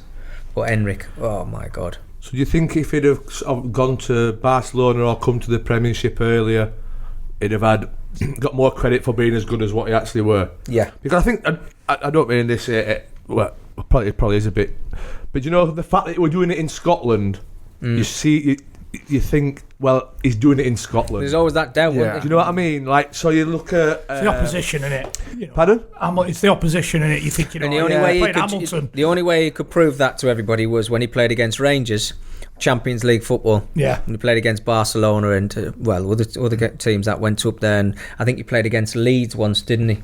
In one of the, I can't remember, it was one of the European Cup. UEFA Cup, wasn't it then? Something like that, yeah. And it was further down the line and they actually won. Celtic beat them over 2 legs or something, and then they played somebody else. And I remember watching him in the game going, player. Absolute player. You just know, don't you? There's certain players and you see them. But in training, every day, and I said he never went to the gym or anything, Henrik. He wasn't, do like 100 sit-ups a day and all that. He was just, what a player. We used to train in this dome in the winter time when I went up there. I was fucking Baltic, by the way, up there. And I'm away from Sunderland, and that is freezing cold. Celtic Glasgow is another level. But I remember just watching him in training, things he used to do and how clever he was with his movement and looking who was around him and how he like just made that half yard for himself. And I'm like, wow. But you know what I mean with that? You always think, but he's doing it in Scotland. If you know what I mean. Oh yeah, without a doubt. I've never been to Scotland. I've never really seen many Scottish football games. But you always think back of your mind, think, yeah, but he only plays Rangers 3-4 times a year, and the rest of them they're playing against fucking shite. That's that's the thought process of, I imagine, a lot of football fans. That's our thought process here, and it was mine before I went. Right, I went to play against Rangers, and I went to play Champions League football, which obviously I got to do. I mean, I went to Ibrox. And we beat them 1-0 there. And then I got to play like in Champions League. I mean, we went to Bayern Munich. I was on the bench against Barcelona. We played Anderlecht. I came on.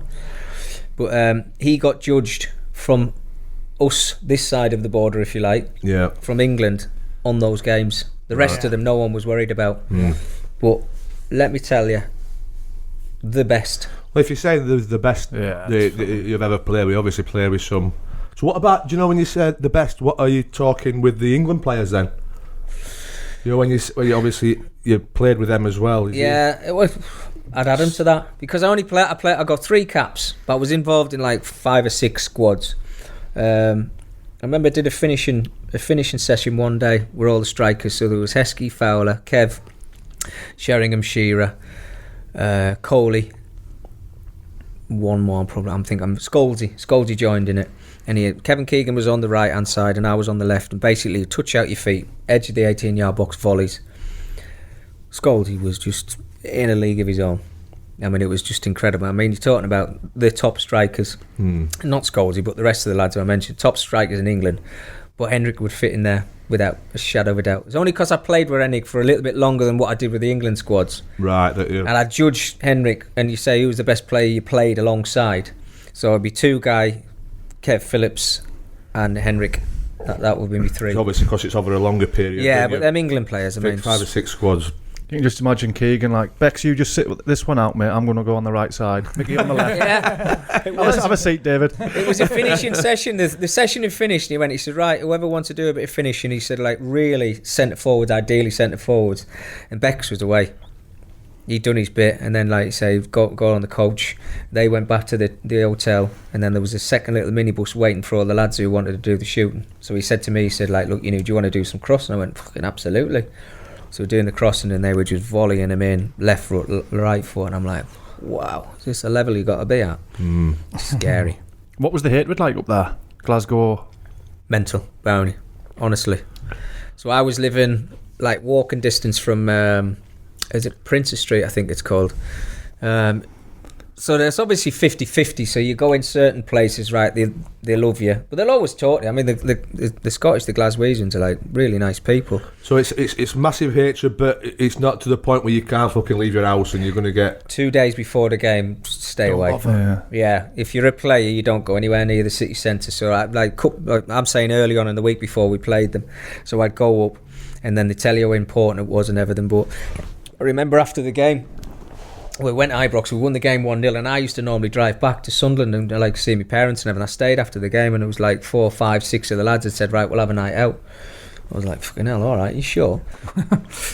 So we went into the centre and never bought a drink, never paid for food, never paid for me taxi on the way home. Everything. It was like, fine, you fucking legend. And all of that. I'd have gone out all day Sunday and all. Right, you might have met the most of it, hadn't you? You know, when you get in the coaches and you go on the ground, it's mental. No, until from obviously Celtic Park to Ibrox and everything, the streets are just full, and it's blue and green and white all the way down, and you can see them all in the boozers and everything. And you get outside the ground, you know, it's like it's only 4 steps till you get in the ground. They just walked and hoarded around the coach, and I've never shit myself so much getting off a coach. And like those 4 steps, Fucking hell, I was fast as fuck, mate. I was rapid. You weren't soaking the atmosphere. You were full push. Mate, let me tell I'm you, off. It was scary. Even doing the warm-up was scary. You start. I came off the bench after about 8 minutes. Alan Thompson got injured, and I had to go on the left-hand side. So I was taking the throw-ins. I don't know if I took corners that day or anything, but I just remembered all you're saying to yourself is just get through it. So every time you're picking the ball up for the throw-in, you can hear like individuals, you fucking piece of shit. All the the sayings that they've got come out and everything. You're expecting the coins as well, aren't you? The coins, lighters, mental. and all that. It's mental. But one thing I can remember from the game is after we got the goal, we're getting near the end of the game, and the Celtic fans have one stand. I don't know what it's called. You come out the tunnel at Ibrox on the left-hand side. And they all, not the posmen because they still watch the game, but they all put their arms and jump up and down, but they face the match, not the other way around. And I thought the stand was going to fall down. You could see it going up and down. I'm like, oh my God. But I've never shit myself so much in a game. And I've never seen an atmosphere like, and my derby's the Weir Tyne derby, or the Tyne and Weir derby, whichever one you put it. That's my derby. But I've never ever been so scared in a game in my life playing that. It was ridiculous. So did you have to, the night out that you had after you'd just beaten them then, did you have to just go to certain pubs or? No, the city was alright. Yeah, it was alright to be fair. I know what you're saying. Like, if have you ever been to Celtic Park or Ibrox? No. Or anything? If you go towards Celtic Park, I don't like watching that foreign football, mate. There's a big line of pubs. And I'm talking 15, 20 old Celtic bars, and right in the middle of the Celtic bars there's a blue one. I don't know why, but that's where all the Rangers, well, not all of them, but that's where like the Rangers supporters go and they have a drink and everything. It's crazy, man. It's just football. But life there's not is trouble football up there. whatever the result is, there's no there's trouble. Never trouble. Like, they'll have a bit of a spat with each other and everything, but you never hear the trouble, even on the Saturday night after the match or a couple of days before it. I didn't anyway.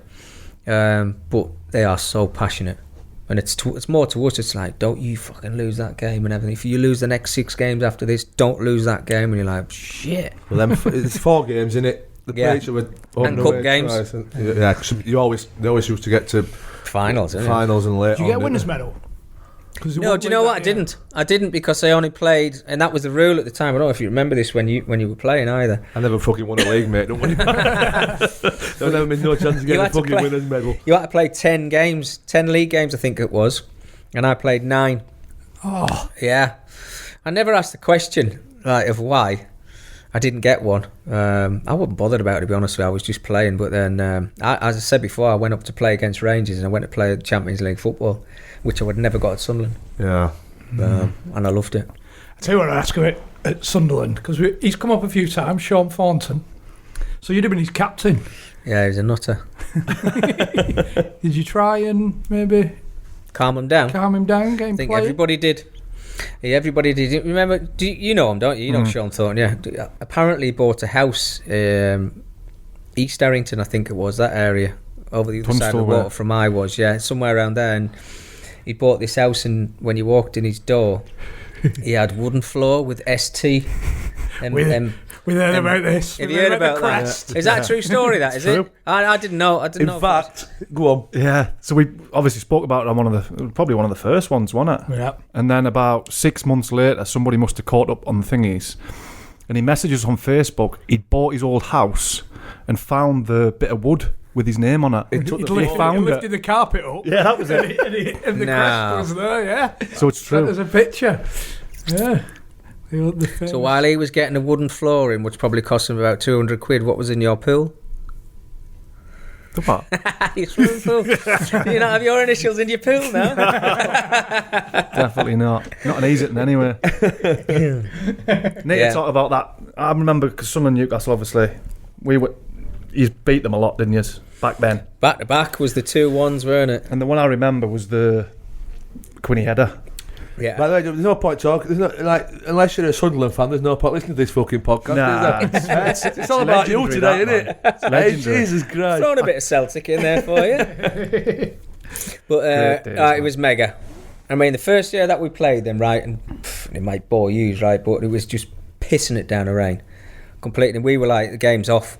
the game's off. But I think I can't remember which one it was, first or second, but Ruud Gullit was manager of Newcastle. I think it was the pouring down rain. And we'd heard that he'd had an argument with Shearer and Duncan Ferguson. He dropped them both. Is that when he dropped them both? Yeah, he dropped them both. So we're on the bench. So we've turned up and we're like, fucking team sheet come out. We're like, get the fucking game on. Get this game is going ahead. All the fans and everything. Everybody's turned up. Get the game on. So we've come out and we've seen that they're on the bench. And obviously won that game 2-1. Like, oh, I mean, like, you're talking like the weather. It should never have gone ahead. Yeah. Never have gone ahead. But I think it was just because maybe it was on TV. I can't remember if it was. But I can remember Hullet just stood with his hands in his coat. Shearer was in the background, wasn't he? Just stood there. When he got sacked, that was his last game. He got sacked after that, didn't he? Ruud Gullit. And then Shearer and Duncan Ferguson straight back in the team. But the following year was when I set the winner up with that cross. And it's mad with social media, isn't it? I mean, like, every week someone will send me that cross and I'm like, all right, I've seen it. It's either that or the fucking penalty. You know, someone will always send them two things to me and it's like, you're like, right, what's your biggest memories at Sunderland? And I go, well, you've got to say it. You do a Q&A and stuff like that and you go, well, the cross for Quinny with a 2-1 win, the penalty miss, and having a night out with Melanie Sykes. They're like, that's the three things that they all want to know about. Forget about the 400 games you've played. That's what they want to talk about. You're like, fucking Jesus Christ. And you keep saying, I was all right, you know, I wasn't a bad player. Good night, that one. It was. Honestly, if I do Q&As up north, that's it. And Wayne Rooney smacking me. There you go. 4 things. She's still fucking fit now, Melanie, isn't she? She'd still take her for a drink now, wouldn't she? She's all right.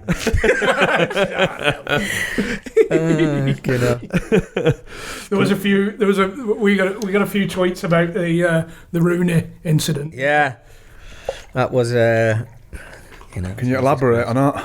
Or do we have to cut it? Of course I can. I'll leave what I said out to him, but like it got blown up a little bit, right, out of proportion. Like basically, I'd went into the nightclub in Manchester. I think we'd had a night out, and you're obviously pissed, aren't you? Because you can't take your ale. Fucking bladder. And you had these booths that used to Panacea.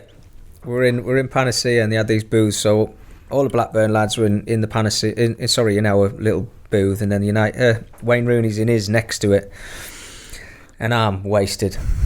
And then Wayne had come in with his mates and whoever else he was with, but like I say, I couldn't see who he was with. And I'd leant over and I'm like, oh, was he okay, man? He's like nodding his head. He had a couple of minders, one each side of him. And there was actually a fella there he works in one of the shops in town who used to get all my clothes and everything off. And he was on their table. So initially I went across to say hello to him and have a chat with him. And then I went across, single by the way at the time. And I was like, oh, how are you doing, mate? And he was like, I'm all right, mate. And I just seen girls everywhere. And I'm like, which one of these are we shagging tonight? And not unbeknown, Colleen's in the group. No. So it wasn't aimed at her at all. But that was basically the conversation that we'd had. And he'd literally heard that, so there was Wayne, Minder, and then me here. So I'm sat down basically like this on this big sofa. So he just got up, leant over, smacked me in the eye, sat back down, and that was it. So then all the doormen and everything ran in, and there was like a big fracas and everything. And I think they took Wayne out the back way and everything. And then I just basically got told to leave out the front door. Wasn't slung out or anything. They just walked up and I went out, and that was it.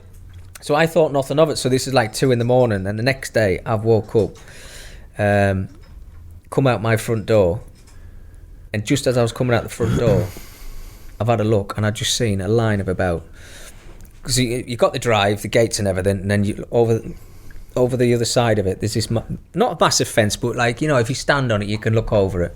There's about a line of about 50 cameras. And I'm like, oh my God. So I've seen my eye. And you remember getting twatted off him or not? Yeah, it sobered me up like that straight away. So then I've had my kip, forgot about it, woke up the next morning and I've got a little tiny nick on my eye. And I mean little tiny nick. So I woke up and I've seen that and I've thought, right, well, I know what they're after. So as soon as I've opened the door, I've quickly seen them, closed the door, went back in, I've just got this vision of Notting Hill. You know, yeah. What would it call? Me like that. Fucking Spud or something. Brilliant. Spike, right? And he's got this fucking studios on.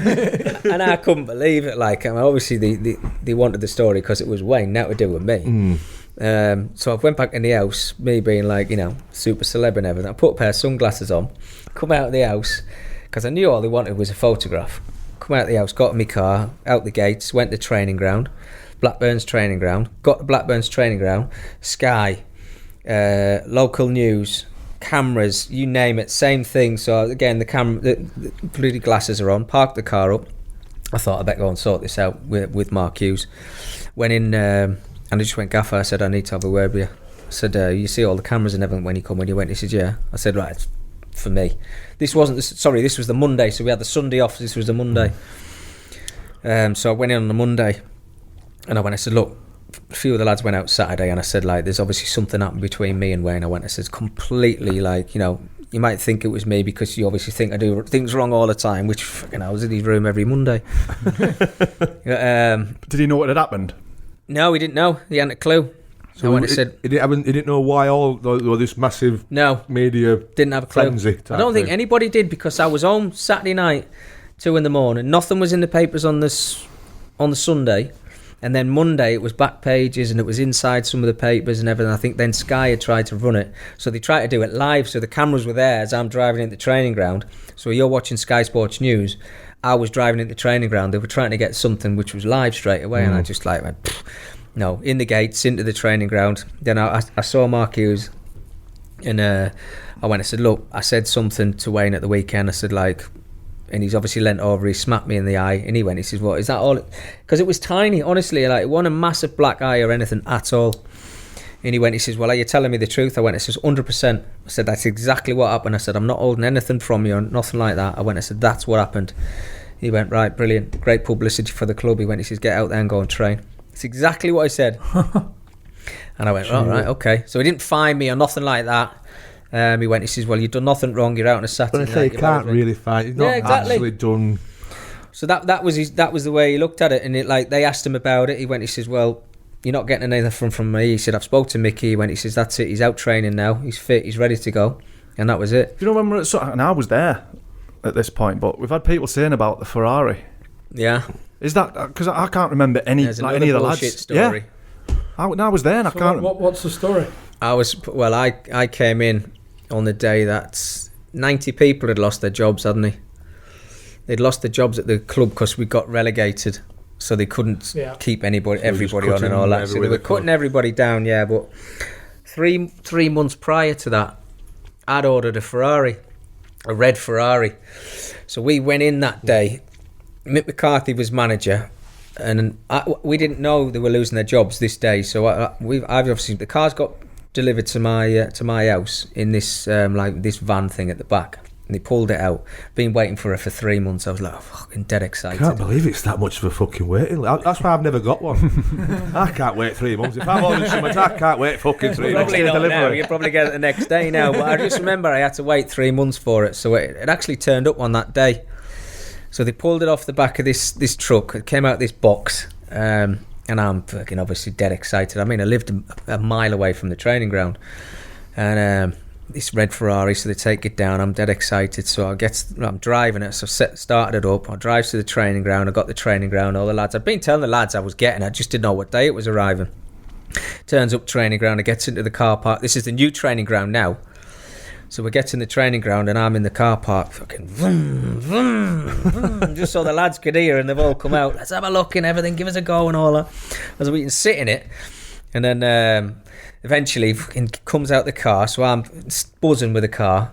So goes up into the canteen area or the CAF, whatever you want to call it. And Mick McCarthy didn't just pull me in, but Suzanne Arnott, I think she used to be called.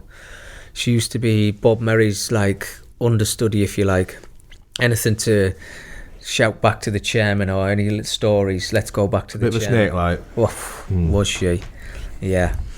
And Mick McCarthy he said we all got brought in a room, and it was like, listen lads, before we go any further, there's 90 people going to lose their jobs at the club. So if you could just keep it low today and everything. Like, say your sorries if you're going to come across any of them, blah, blah, blah. So I'm thinking, fucking hell, I've just fucking drove in a Ferrari. So and Gaffer, I said, you do know what I've just drove in the car park with? I said, I've been waiting for it for 3 months. He said, that's you in the Ferrari, is it? I said, yeah. I said, do you want me to take it home? He said, if you don't mind. And I went, no problem. I said, fine. So I did.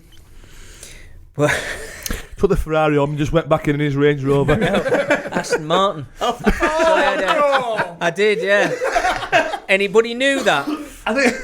But he knew that, so that was the two cars that I had at the time. So that had turned up, and I had Aston Martin. So You got a taxi, man. I took it home. I should have came back on a bike, to be honest with you. Just borrow a Skoda off Sunday. But that was, I mean, the story goes right that like, and this is, it's another question I get asked when I do the Q&As and everything. That Mick McCarthy fined me 2 weeks' wages, and that was why I left the club and everything. And I was being selfish because I drove the car. Never had a clue that they were losing their jobs on that day, and no one had said like what car to come into the training ground, etc. and all that. And I never got fined from the club, and I never got left out through all that story. It was the biggest load of crap. You know what the North East like for a rumour and a story? Yeah. Biggest load of crap. Mick McCarthy went, he said, look, do you mind just taking it home? I went, fine, not a problem. So I took it home.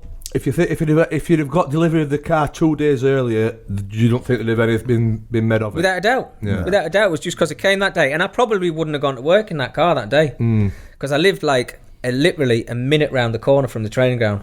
That's where I lived. So there's loads of crappy stories always come out, and it's always when there's something's going wrong at Sunderland. Yeah. They always try and blame it on something. And that was my car. But the biggest load of shit I've ever heard in my life. Do you know when you get the delivery of a Ferrari, is it is a tank full of petrol, or do they just put like 15 miles in just to get to the Fiver, so you can get to the petrol station. I've always wondered that. You know what I mean? When you're taking delivery of a Ferrari, how much fucking diesel's in it? Do you know what? And the crazy thing was, I mean, I've been waiting for it for ages, right? I was dead giddy and excited, but it come and it was red. And I'm living in Sunderland, and you think you just blend in?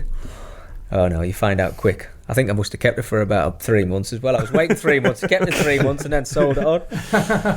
No, bad idea that was. Did you enjoy it then when you got to Blackburn? Yeah, Sunderland fans will hate me for saying this, but that was the best time in my career. Yeah? Yeah, without a doubt.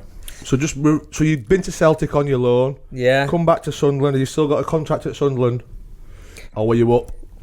It was. I had a year and a half left on my contract. Right. And then they obviously couldn't afford to keep you. That's why I went to Celtic.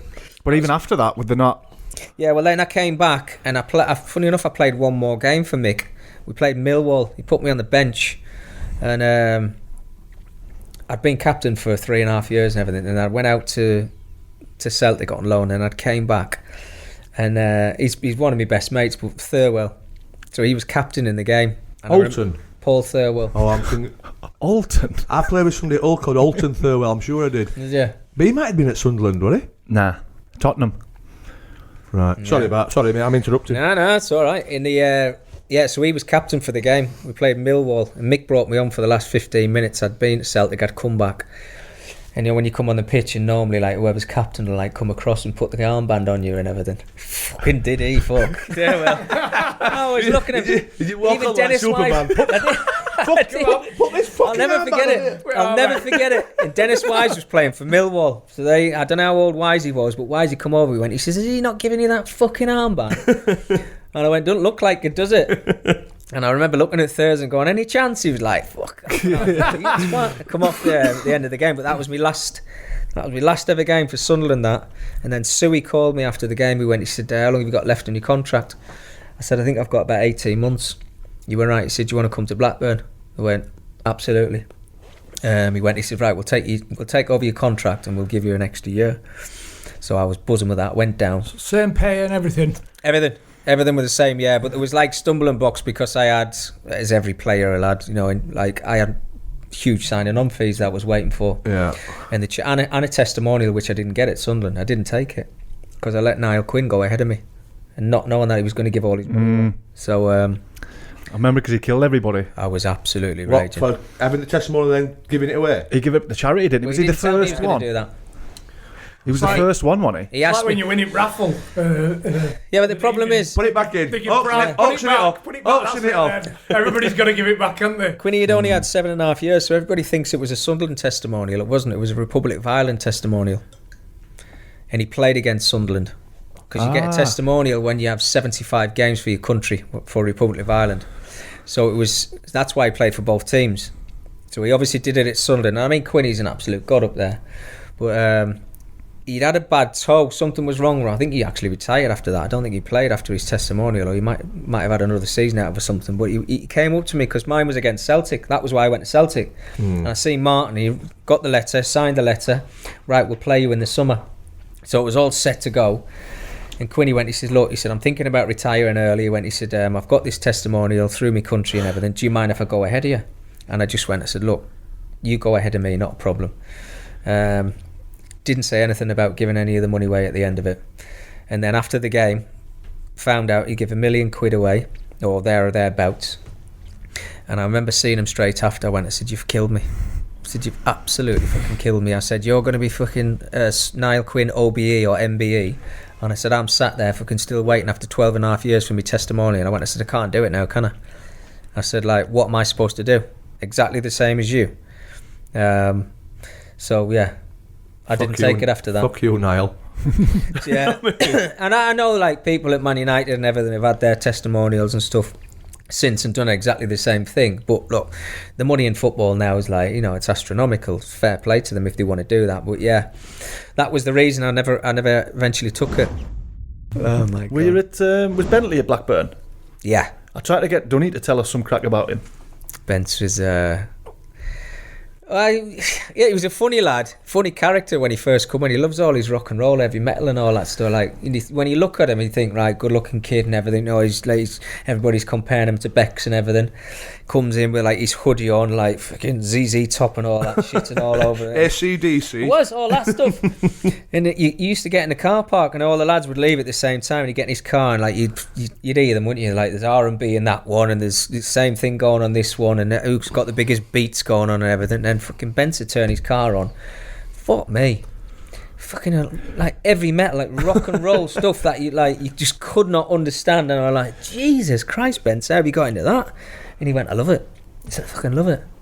But what a player for a couple of years. Unbelievable, wasn't he? Yeah, he was class. He was. I think he got a kick up the arse when he first went, because he couldn't get in the team. We had Brett Emerton on the right hand side. What side we had, by the way? Was he Australian, Brett Emerton? Yeah. Him and Lucas Neal we had on the right hand side. We had me and Morton Gams Pedersen on the left. We had Benny McCarthy, a fit one. Craig Bellamy up front. Two guy. David Dunn, Robbie Savage, Gary Flickcroft centre midfield. And then you had Ryan Nelson centre half, Chris Samba, Craig Short. Chris Samba, he was one of the first that went for. Were they going to Bosman for massive money? He came to us and like he was an unknown when he came to us, 6'6", but like Mark Hughes got him playing, and we had Brad Freeland go, top team, like playing against anybody. Went to Man United and were like, we can beat these. You know, he just had that confidence in your team and everything. But then Bence came.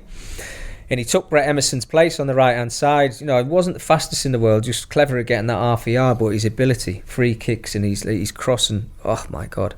He had a year and a half and he got in the England squad, and I think that's when he got his move to Tottenham, didn't he? For about 20, 30, 40 million quid or something. But then just fell out of love. Mad, innit? Fell out of love of football and went live in Marbella and had those restaurants that they all set up, all the boys and everything. But I think he's actually just moved back to England now. Crazy. Great lad, though.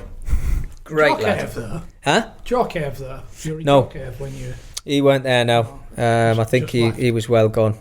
Yeah. When did he go there? He was at Blackburn for about 6 months, 12 months. I thought you must have just missed each other. Yeah, I went there when he was there. How did you find Bellas? Loved him. Yeah. Yeah. He's And I different know, to what like, you think, people innit? But you nearly opened your eyes wide there, didn't you? I played him at Cardiff. I had 4 or 5 months with him at Cardiff. Yeah, I still get on with him to this day. I don't know, we just clicked with each other when I went in. Same like wind up personality in the dressing room and all that, but fucking hell, he ruined careers in the dressing room. He did. He could be. He was so nasty. You've said I that, swear haven't to you. you? Could, What is? I don't mind the Delivery. What his delivery. I don't mind in the dressing room, but it were like, do you know, like with being an hotel, on a Friday night and the pasta were a bit sticky. Oh yeah. You know what I mean? He'd be like that to the waitress. This fucking pasta's shit. Not the waitress's fault. Yeah. You know what I mean? That's Completely. you know. That's exactly, this fucking pasta's shit. Tell the chef to make some more pasta. This is shit. It weren't the poor lass's fault who fetched it. Yeah. But that's just how he. But anything, he was ruthless like that. If he saw a weakness in anybody, he was all over it. But wasn't frightened about how he said it, when he said it. We were in dressing rooms at half time, and Morton Gams Pedersen, who was like he was the darling of Norway football, like the fucking Beckham of Norway football. He ruined him, absolutely ruined him. It was like, and it wasn't like, Morton, come on, I'll improve in the second half. It was like, you are fucking shit. And Mark Hughes was the manager, and obviously he loved him because he was Welsh and everything. Mark Bowen as well was there, Eddie Niedzweski, and they couldn't say anything to him. Because he was a player at times, Pedersen, wasn't he? Morton had one of the best left foots I've ever seen in 20 years of football. In and out all the time, he'd be incredible, and then he'd score with worldie. He had rocket boots. Absolutely. Like top player, worked his nads off as a left back in front of me. He used to run 13.1k every single week in a game. Jesus. And I'm doing 12. I was fit lad. I used to do 12 and a half, 12.7, and I'm like, how's he beating me every week? And it was like competition. We used to have this room at the end of all the matches, and all his stats were on, how far you'd ran, and all this stuff. And I'm thinking I'm overlapping him all the time, and he's up, he's back. But then I cottoned onto it. You know what he used to do? So we'd be out on the left-hand side, we get a corner on the right-hand side, and he used to sprint over to get the ball. I'm like, that's how he's fucking beating me. I think I could go a month without doing 13k. Playing every fucking game, mind the way. Oh, I know. But he was a fit lad, but a good player, but Bella's ruined him. But I have to say, when he was at Blackburn, Craig, he was top class. He What a player. was fucking brilliant. But then he used to, his big problem was, and he started flying in on a helicopter, and this is true. So we go home, see his family in Wales. Mark used to give him like certain days off, and it was fine because he was still playing well, if it was midweek or Saturdays and everything. But we start training at 11 o'clock, and the helicopter used to land at about 5 to 11, 10 to 11. He'd come out, go and get his kit on and everything. We're in the middle of the warm-up, and it was only like me and maybe a couple of others who would dare say something to him. And I'm like, fucking big time, come on, we're out at 11 o'clock. I said, who do you think you fucking are? Could drive home in a Ferrari, right? Yeah. But yeah, it got a little bit much in the end, and I think he was getting peed off. His contract was coming to an end, and I think there was interest from Liverpool or Man City at the time, and they were offering him crazy amounts. And we eventually lost him. Did you ever hear what happened with him and Shearer? Yeah, the other day someone told me the story. Because I remember celebrating something, but I don't think it was at Blackburn, was it? Was he at Liverpool at this point? He'd had a go. Bobby Robson was... No, it was Newcastle. He was at Newcastle, yeah. Bobby Robson was the manager, and Bellamy had went in the press or something and had a go and said, like, I can't show you how the Geordies how good I am or something because Shearer's legs have gone now. And that was after a game that Alan had played in or something. So they went in the dressing room. They'd made messing each other over the Saturday and the Sunday, and they went in the dressing room on the Monday. And Bellas was stood in front of me, who just had his teeth done. And he went, Al, I know you're going to punch me. Just don't punch me in my teeth. So I think Shearer then turned round to him and just went, what do I do? What do I do? Like, yeah. Don't punch me. I've just had my teeth done. Don't punch. You can punch me anywhere but my teeth. Yeah. But then he had I think he'd had a massive... Suey had him against the wall one time, Craig. He'd had him against the wall, and like I think he'd had a go and said the team was crap and everything. Like, you know, there's no tactics and all this. And I think there was a few little murmurs from the managers to the players and everything. Then Suey got him in the dressing room and got him by the throat and lifted him up the wall, apparently. But that was Bellas. That was Bellas. You know, you like seat the pants. You wanted him in your team, but he was a nuisance. But like I say, I get on really well now with him. So was Savage there at the same time? Sav was there, yeah. Another lad, great lad. What were them two like? Because they were good. Yeah, they were good. I think they had a bit of a fallout when either Craig or Sav left about something, but it was nothing. When they were at the club together, they were amazing. I'm just going off for like what we've heard from different people of Savage being one of the most insecure people in football. Oh, without a doubt. And Bellamy being the securest person. Zoning in on weaknesses, yeah. Nah, they were all right. I think it was maybe the Wales thing or everything, but they were good as gold. But Sav was brilliant around the place.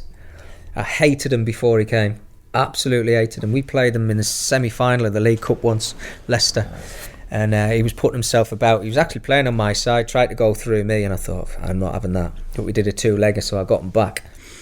But then he came to Blackburn. Same thing with Bellas. I clicked straight away with him, and he was like hilarious. Hilarious. But I know why people hate him. He's the same as Bellas, but he's like, you know, his hair's flowing all over the place, and his white boots running around chasing a crisp packet. But I think he wanted everybody to hate him. He loves it. Who were playing against him. He loves it. Do you know what he said to me when Wayne Rooney punched me? He went, "I wish it was me." That's what he said to me. Gospel truth. For the publicity, like. Yeah. Yeah, he couldn't live without publicity, Sav, and that's like just the life Even that negative, he's living. Even negative. Oh, he's like, I tell you, if you said something like, if you wouldn't just make it up, you go, Sav, the gaffer wants to see you. He would shit himself. Absolutely shit himself. What for? What does he want? What does he want? What have I done? What have I done? You better go and see him, mate. Fucking hell, he's fucking got you. And that's what he was so insecure. But like again, same thing. I got on really well. We had a brilliant group of lads, to be fair, at Blackburn. Dom Matteo. Yeah, Dom would have been there, wasn't he? Yeah, that was the downfall. Drinking school. Fucking him and Gary Flitcroft. Did Dom just come in and captain and vice captain him and Flitcroft? Oh mate, talk about gambling and everything. They all used to be in the dressing room. Like I'm not a gambler, but they used to be in, and we used to have the screen in every dressing room. You know, you have Sky Sports on, wouldn't you? They used to have the racing channel on, and they were all looking at it one day. There was Dom, Flitty, a few others, David Thompson, a couple of others, and they're watching this race. We're training at 11. It was coming on at about 10 to 11. And they're on the phone, and Dom's going, yeah, we'll all have 20 on. Me, Flitty, Tomo, and another will have 20 on. And I'm going, oh, that's all right, that. I said, stick me in that. Dom went, no, Mickey, 20 grand each. I went, yeah, right, I'm stop out training, lads. See you later. And I was like, what? Were you there with your purple one? There you go, Dom. It's lost. No, you owe me 19,900 and £80, pal. I couldn't believe it. And I was like, 20 grand? And they were like, yeah. And I was like, all right, leave me out of that. But that's what they did. They give them a buzz. Even on the back of the bus after matches and everything, going to a game, there was races on. That's what they were betting on. And then it got to like the point where there was 2 bits of water coming down the window and everything. That one on the right's going to get the bottom first and everything, £5. And I'm like, what? It was mental. Absolutely mental. I know Merson used to do it. You know, yeah. With something the about the curtains in the lifts. There was one about curtains. I can't remember what it was. Like get each side of it and pull the strings up on the curtain, see which one reaches the top first. And I was like, right, okay, you got a problem. Yeah, that's when you know you're struggling. And Madness, that, isn't it? Mental. Was he the best manager there? Hughes? No. Peter Reid. Reedy all day long. For 7.5 years, he was different class for me. I mean, I wasn't really going anywhere. And he said to me, so I'm going to play you left back. I was in and out the team with the managers before that. But then he turned around and he was like, right, we're playing Middlesbrough. Played them at the Riverside and we beat them 1-0. They had a top team as well. You know, Emerson and all the Brazilian boys were all there. They had a good side. We beat them 1-0. And he went, right, he said, you're a left back. And I was like, oh, all right, okay. So I can't like say anything bad about him. And I wouldn't anyway. He was a different class from me. Or like when he went, because... Did he have a job after Sunderland? Yeah, he was Plymouth. He went to India. He was at. I remember him in India. Yeah, he had a few other bits where he was certain jobs. I think at Leeds. Yeah, he was at Leeds when they went tits up, didn't they? I don't know if he was. Do you think he'd be too old school now to be a manager? I think he probably thinks that himself. I think when you're out the loop for a while, like you always think you can go in and manage, but it don't happen every time. Players are different, aren't they, and all that now? Yeah. Were the players gutted, even though you weren't performing? Yeah. Yeah, it was a shock because, like, you know, you think you're part of the furniture because we've been there so long together and everything, and he was part of us. So then, like, we knew it was coming because we hadn't been winning for ages, and then he was coming to training. He didn't have that, you know, that buzz when he was coming to training, and like some days we all know, like, it was a drinking culture at our place, and he was part of it. He loved it. But then sometimes he'd come in on a Monday and he'd go, he's had Sunday night out. And you just knew it. He didn't want to train us and everything. Then we had the coach coming to us and saying, look, I'm taking you this week. And you're like... Because I spoke to Clarkie about it. I remember once I was training with the first team and it was Inchy. Called everybody and said, right, the gaffer's not in today. And I think that's when everybody kind of knew. Yeah. And it was just like a morgue. Yeah, it was lads weird. were like... So he'd realised that he was coming to the end, like, of his tenure. I think so. I think he knew. And he was a bit gutted as well, because I think over the years he'd had chances to go to Everton. He had a chance to manage his club, turned that down because we were starting to go that way, and he didn't want to leave it. And I think he'd had other chances to go here, there and everywhere. And sticking around, I think he probably thought himself that he got crapped on a little bit near the end, where they could have said, look, you've given us some good times, now you've gone through a bad time, we're going to stick with you for 6 months. Yeah. But I don't think he did in the end. Yeah. But yeah, he was the best. Mark Hughes was quiet. Was it? Stood outside and watched training every day. They would do a little chat after every training session. Then on match days, he had his touch screen and all that, like they all do and everything now. But getting us fit and having us at it, he was unreal at that. Sparky was. Martin O'Neill was just the quietest man until match day, and just give the most incredible motivational speeches before you went out to play. And you were like, fucking rip your shirt off. We were like, oh mate, unreal. Can't even remember word for word what he used to say. It was just the way he got it across. Delivered it. Oh my God. He's incredible. He used to come in the dressing room and he'd read out the team, just surnames. Subs was left to Steve Walford, the coach that he takes with him everywhere. He'd come in, he'd go Larson, Hartson, Thompson, Sutton, Gray, and then name the team the way he did, and then just walk out the door. And then come back in 2 or 3 minutes before you went out. That's the only time you've seen him, on a match day, and you're like, fucking hell. So from 1:30 till 2 to 3, he was just sat in his office. Oh, you didn't see him? Yeah, he was in his office. Whatever he were doing. Yeah, stayed out the way, let all the lads get on with it. But came in an hour and a half before kick-off, told you the team, and then walked straight back out. So you didn't see him until 5-10 minutes before kick-off, and he'd come in and give his speech, and then he'd go out, and you were like, wow. I've said this before, but Lambert used to copy him. Yeah. You know, when you're even a good when manager, he drinks his bottles of water. But Lambert used to come in 1:30, and he used to speak that quick. We could never make out what the team was. Who was it? Really? The lads are going around going, was I in that? But he used to name the subs as well, so there was a cut-off point once you got to 11. Everyone's like, am I playing? Am I sub or what? But then he'd disappear exactly the same and then come back. Everything was mannerisms about exactly the same as what Martin did. Because Lambo was there when I was there. He was at Celtic. He didn't play. He was injured a little bit, but I got on really well with him. And you see managers now in front of the camera, and you go, "Fucking, that's not him." I was with him the other week, and he's fucking crackers. Yeah. Lambo was a great lad, but every time I saw him in front of the camera, I'm like, fucking hell, I want to put my arm through the TV and give him a slap and just say, look, be yourself. Yeah, but they hold back.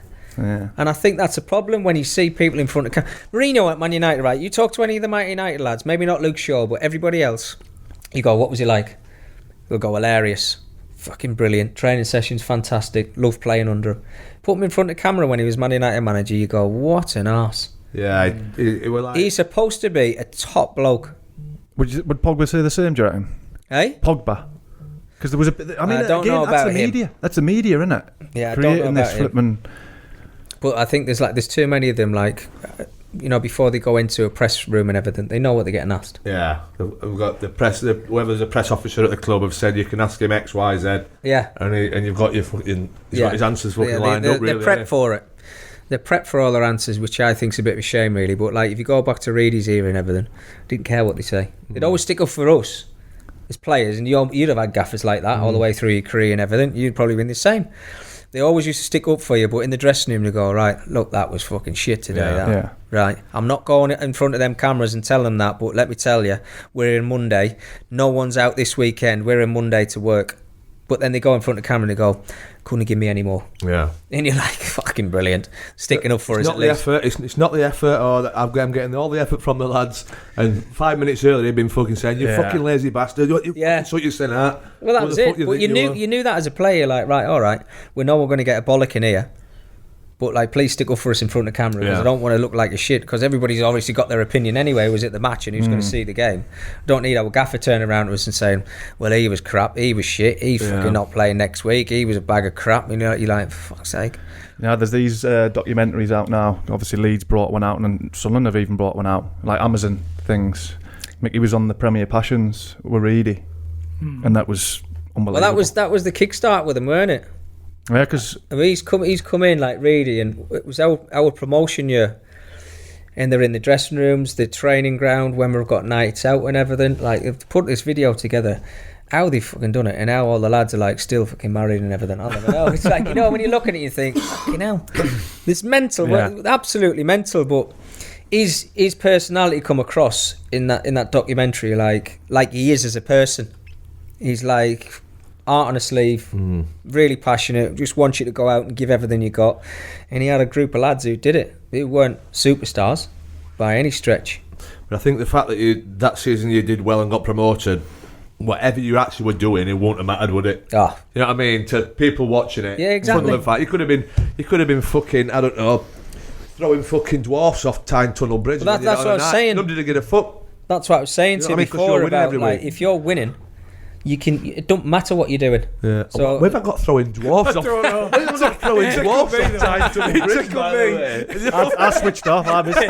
it wouldn't be on the Tyne, so it'd be on the Weir Bridge as well. I don't know why the fuck that came into the end. I was just trying to think of something outrageous, but I don't know why I fucking picked dwarfs, throwing dwarfs at river.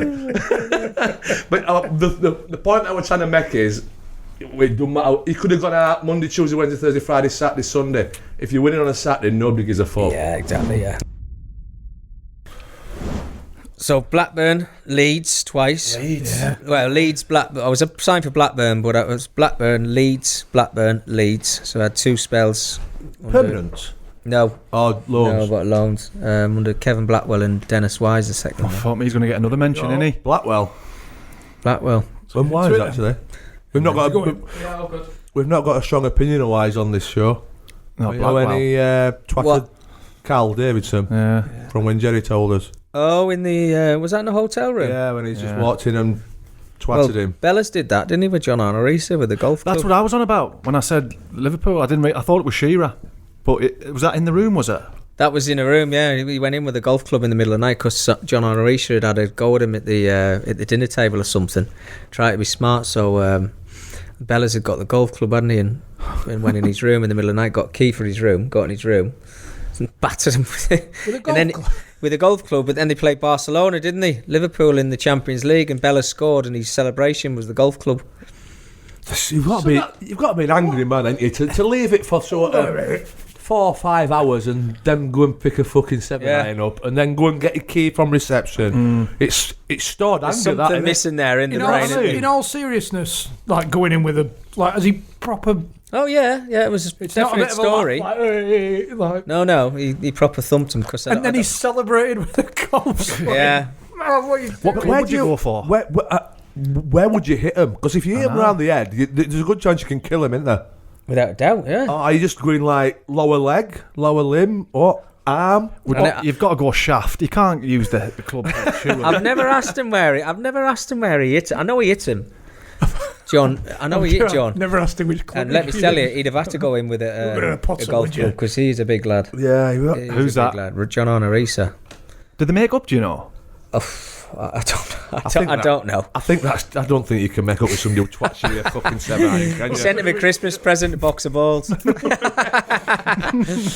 his name on. Yeah. Bellas. Oh my god. I don't know if they made up, but that was Bellas. So You enjoyed Leeds? Loved it. Had a brilliant relationship with the fans. Just took to me. I don't know why, but it was the only club I think. Well, Blackburn a little bit. The only, when a club sings your name, we use strikers, so what song I'm did sure you this. He's here, he's there, he's every fucking where, Mickey Gray. That was me song at Leeds, and I was like, fucking, this is brilliant. I've waited about 12 years for this, and I've now got someone singing me name. The only other time was at Sunderland when I missed that fucking penalty and I was walking off.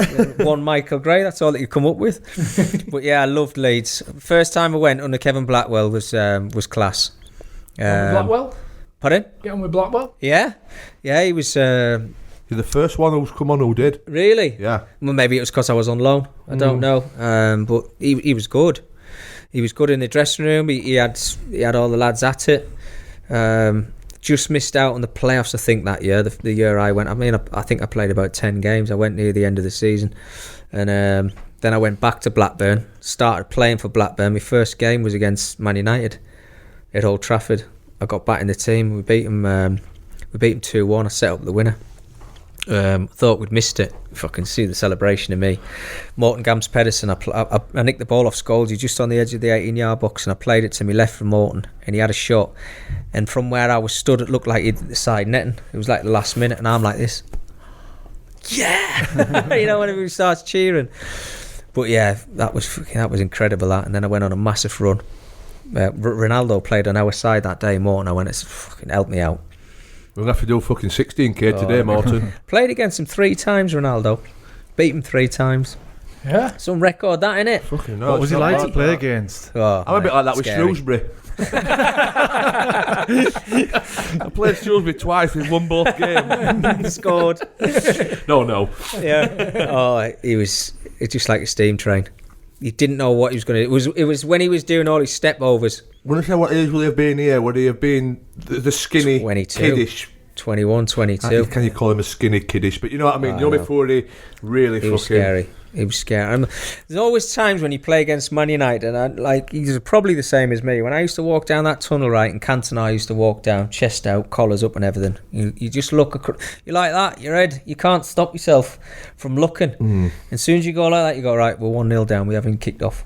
That was the feeling you got. It was the same when Arsenal were flying with their team. There were certain teams used to be in the tunnel, you go, we're 1 down already. And it was just scary. But then Ronaldo came onto the scene, and he had some team. And you see him play on the right hand side. You're like, fucking, what am I going to do? And your first thought in your mind was, in them days, was I've got to smash him. Yeah, kick him. Got to smash him. But I couldn't get anywhere near him. A couple of times he'd ran me down my side, me and Morton. But I have to say, like, for the rest of the game, you know, sometimes you pat yourself on the back, didn't you? But we got the better of him. He actually tried to swap wings. So then Park Ji's son came on our side. He was a very good player. And then they had Becks coming off the bench and bits and bobs like that, and other players that they had at the time. But he was something else. Like, you had to be on your game. He was just phenomenal. So this is at 22. So this is when he started to really kick on us then, wasn't he? Because he come at 18-ish. Yeah, he was 17, 18 when he... But then he had a couple of years where he was not... He was in and out, weren't he? They were moaning because he wasn't defending. Gary Neville didn't like it. Initially. Yeah, I mean, you could see he had talent, but then I don't know what's clicked in his brain or what. But I mean, you talk to Fergie about the best players that he's ever worked with at Man United. I mean, I think Cantona's up there. Ronaldo was just like, he was a phenomenon, weren't he? People like Dennis Irwin, I think, who he brought the club and all that. He always tips them as like the best players. Brian Robson, I always wanted to play against Brian Robson. And I played against him in a reserve game at Sunderland. Never at Man United, but he played in a reserve game at Sunderland. I mean, they talk about Gerrard, Scholes and Lampard now. Brian Robson for me all day. Really? The best. Well, Gaza, I suppose. I've got to say Gaza. I mean, I love Gaza, and I got to play against him. But Robbo was incredible.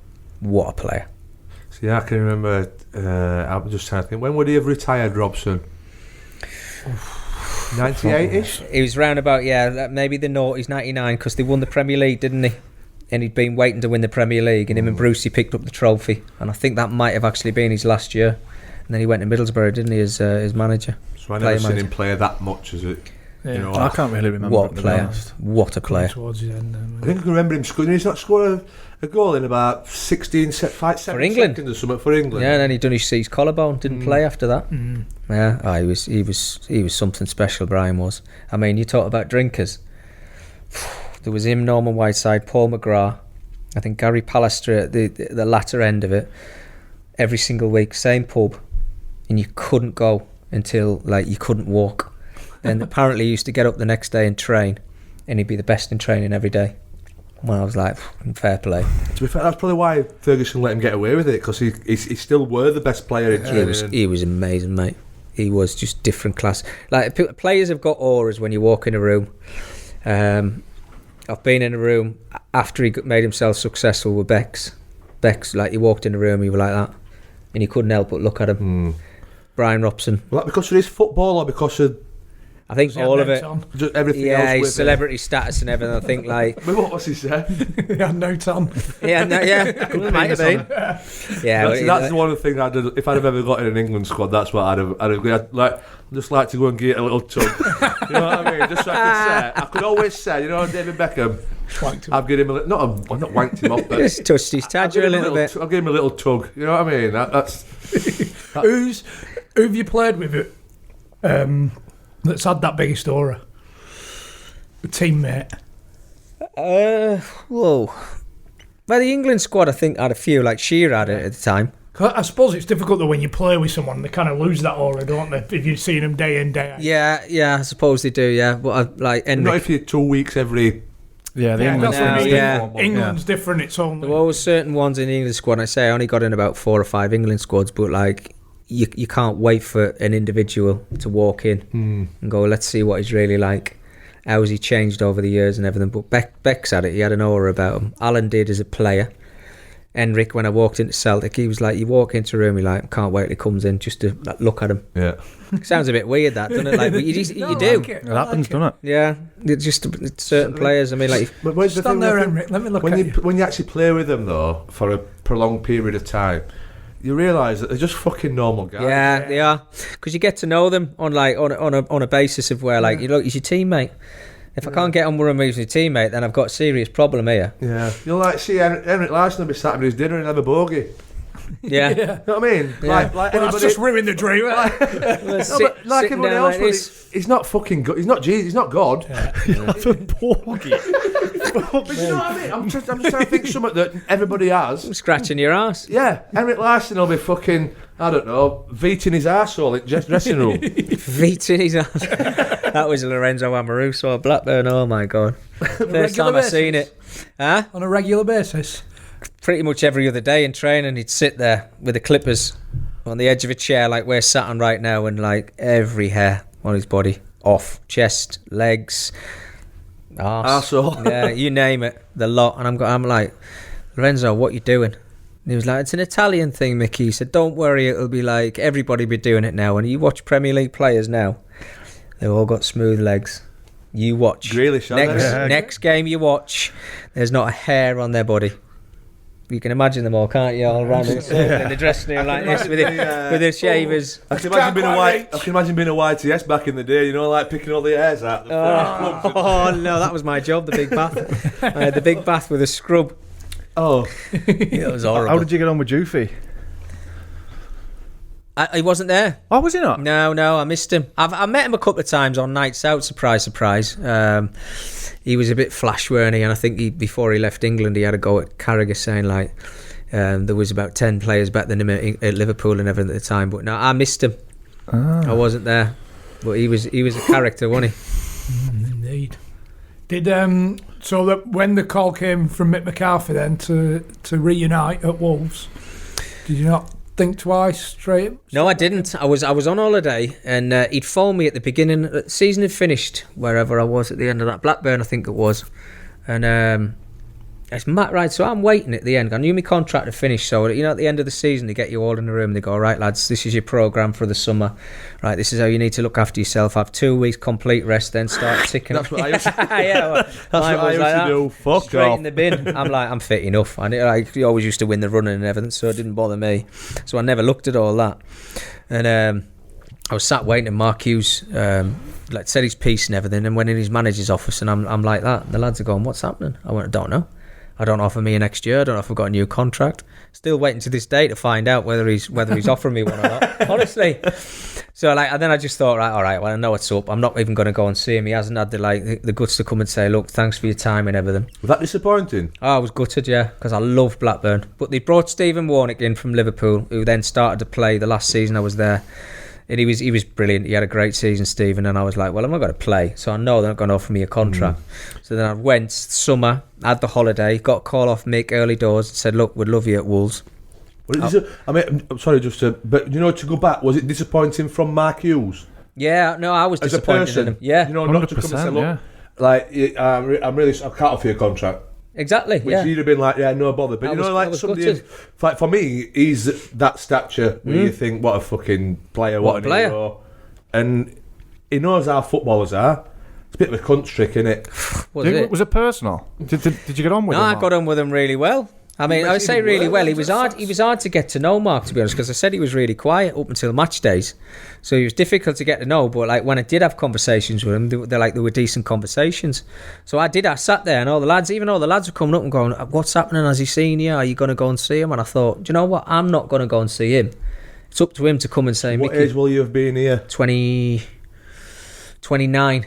So you've been in the 30 game long enough for him to I was come and 30. say, look, I'm not going to offer you a contract. Right? Yeah. No bother, shake hands, away you go. Exactly. Which I think was disappointing now. I can imagine it was. Yeah, it was the right. I thought that was always the right thing to do. Was, you know, like, you've worked your socks off for 2.5 years for him as manager. The best thing or the decent thing to do is, like, the manager comes up to you and goes, "Look, can I have a minute? We're not going to offer you a contract, but look, thanks for the last 2.5 years. You've been brilliant. You've been great around the place. But whatever happens to you next, good luck. Blah blah blah." Yeah. It's a simple conversation to have. Anybody phones, I'll tell them, text Exactly, them, yeah. X, Y, Z. Exactly. In fact, I don't think I've ever seen that done before. Yeah. I can't remember an example of managers not, or somebody telling you. It's like the same in the middle of a season if you're going to leave a club and So everything, what like the happened when you gaffer. left then? Nothing. Just got all my kit, my training kit, your shirts from that year, like everybody would do, your boots. So everything's. I had nothing left at the training ground. No goodbye. Nothing. I said bye to all the staff and everything who'd worked there and everything. And I went back a few times since, but not to see Mark. Just like No, because it was no medical. words whatsoever exchanged. with Nothing Mark whatsoever. The thing is, mad. I'll tell you what normally happens. You usually play your last game of the season. If you've not been successful and you're not having a trip away, you're usually in on the Monday. You come in, the manager says, "We're offering you contracts, or look after yourself in the summer. We'll see you on the 7th of June, whatever, July, whatever it Yeah. was. Or we're not offering you a contract, or we'd like to offer you a contract. Get your agent to phone the club, and if we can sort it out, we'll sort it out." That was exactly it. But Not obviously, leaving it drinks, anything. Nah, there was nothing. just sounds like the last game of the season. That That was completely it. I mean, a All lot of the finished. time you know, don't you? Anyway, you know yourself. I had a whether feeling. Yeah. You know, but you don't still. wait until the last day of the season and then say, "Look, there's a contract there." You know, you probably know like 6 months before or 3 months before the end of the season if you're going to get one. And I knew I hadn't been offered it, so I'd went back in. And then, like you say, out of decency, you think the manager's just going to come to you. And I was like, "Fucking Jesus Christ, all right." So anyway, there was nothing. And then I waited for them calls. And it's mad, the older you get, the less calls you get. So Mick had phoned me and I thought, right, okay, I've got something there through the whole of the summer. So I kept myself fit, had my holiday, got a couple of other little calls from certain places, and I just didn't really. I was like, nah, do you know what? Don't fancy it. you can tell from the calls, can't you? Yeah, you can. I really want How you much to they come. want you. I really want you to come to Wolves, right? So, as opposed to, we're interested in taking you. You're on a list of 3. Yeah, you're on a Or your short agent list. calls you and go, right, they've got 4 clubs for you. And you're like, have you really got 4 Yeah. clubs for Yeah. me? I spoke to, well, you were Like there. that. Yeah, well, they've got to try and keep you happy, haven't they? Because if they don't keep So you the happy, agent it's, just feeding you. yeah, it's bullshit sometimes. But like you're, you a say, list, you're on a list, basically. yeah, So there's 5 strikers of our ilk, shite, but big. You know what I mean? Big strikers. There's 5 on. They can't get Chris Iwelumo. They can't get Grant Holt. So they'll get me or him. So just keep you sweet. Yeah. We're interested in taking you, and that's on the whole pyramid, football pyramid. yeah, without a doubt. And But then, if somebody comes in and says the 10th of June, which is obviously the season has just finished, we want you. You know that. Yeah. It's yeah, they're trying to serious. get things tied up as quick as they shit, can. Proper. So when Mick rang them, were you, yeah, but I'm going to maybe something better will come. I said to Mick, because I had it was chasing me now. God, somebody I think had just got promoted to the Premier League that season, and I got a phone call, and it was, look, don't know what we're going to be doing over the summer, but we're interested in taking you. Are you interested in coming? And I said, yeah, I'm interested in coming. I said, but let me have a 2-week holiday first, and then we'll see what's there afterwards. And I did me 2 weeks holiday. Got the end in the club. I can't remember what club it was now, but they actually signed a left back, and I was like, all right, that's out the window. But I'd had the call off Mick. Said, look, would you be interested in coming to Wolves? We're going places. We've got a young squad. We need a few experienced players in the dressing room and everything, but you're coming to play. And I was like, right, okay. I said, the same thing, Mick, give us a couple of weeks. I'll have my holiday, but I'll be back in touch. Left it 3rd week, 4th week, 5th week, waiting for that call from the Premier League team and everything. Nothing come. So I was like, right, okay. So I phoned Mick up. I said, Mick, is that offer still there? He went, absolutely. He says, get yourself down here, first day pre-season. He says, are you ready to go? I said, yeah, I've kept myself fit. Went in, signed a contract that he offered me at the beginning, because he offered me a contract. Nothing had changed. Signed a contract for 2 years, I think it was. Just missed out in the playoffs the first season, but he's great. He's an honest guy, Mick. I mean, like, I don't know if you've ever come across him, but like, he's a nice fella, and he'll tell you exactly. He never lied to you. That's Proper what we like from Yorkshireman. Barnsley, mate. Yeah. That's what we like. And I like that about him. You were to an be ugly honest with you. bastard, by the way. Yeah. But he was brilliant, and the dressing room was good. And I was still living in Manchester, so I was doing the M6 there and back every single day. But then we got to a point, so I was 33, I think, by the time I was leaving Wolves. And he started bringing us in on a Sunday for a bath. And have you played that foot golf? You know, when you like you put a cone in a corner and you've got to get there in 3 kicks and all that. That's all we did on a Sunday. Come in for a bath and a massage. Like So a then- warm down day. The lads are all the lads are all 21 and 22-year-old, all the lads. I've got the mates. It was fucking crazy. And the lads are all saying to me after about 3 or 4 weeks, what the fuck are you coming down here for on a Sunday when you can have a bath at home, go for a massage and go for a walk? I went and said, well, go and tell the manager, not me. So I seen Mick after about a month of doing it. And I just went, Mick, I said, like, why am I coming down on a Sunday for a bath? I went and says, it's doing me back in, sitting in the car for an hour and a half, and then an hour and a half back. By the time I get home, I'm fucking more tired than I was before I got in the car. And he was like, I can't do it. He said, I've got the whole squad coming in and everything. Like, if you start missing, they'll say, oh, why the fuck's he not coming? I said, no, they're not. They're telling me why I'm coming in. But then you look at Fergie with Giggsy and everybody when they got in their 30s. You're not training today. Roy Keane, you're not training today. Train on Wednesday. And I think that's where he didn't know how to handle experienced players, Mick. If you always look at the teams that he's had through the years, Sunderland, Wolves, even Millwall, etc., and even his national team, I mean, sometimes your hands are tied with the national team, but always went for energy, young lads, enthusiastic players, which I was. But then I just got to the point where like he's having a laugh with me here. But that's fucking... So it's managing your players. The career that you'd had and you're 33, and a 21-year-old can't say why the fucking he should be in. Yeah, He's not good enough and not got a right to say we need to get him in because I'm in. So yeah, I think that's a bit. It was him being honest, but I think like if he looks back and at the end of his managerial career and goes like, what could I have done different? That's probably one of the things. I mean, it's probably way down on his list of things that he wants to change, but I think he could have managed experienced players better. That was probably one of his problems. But like, as an honest guy, I still respect. I love Mick. I think he was a really top bloke. But like, when it got to me at that stage, I was like, fucking hell, just give me a day off. Yeah. Even if you didn't train till Thursday, I don't think the lads can. Yeah. The lads couldn't have had a. I mean, I'm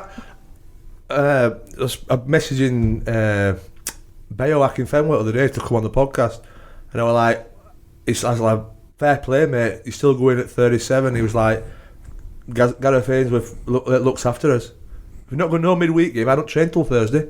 Yeah, brilliant that. So it doesn't matter, and the rest of the Wickham team can't go, why the fuck's he not training? Yeah. Because Yeah. he's still doing it on a Saturday. Well, I was saying to Mick as well at the time, and I said, look, Mick, I'm not a pisshead.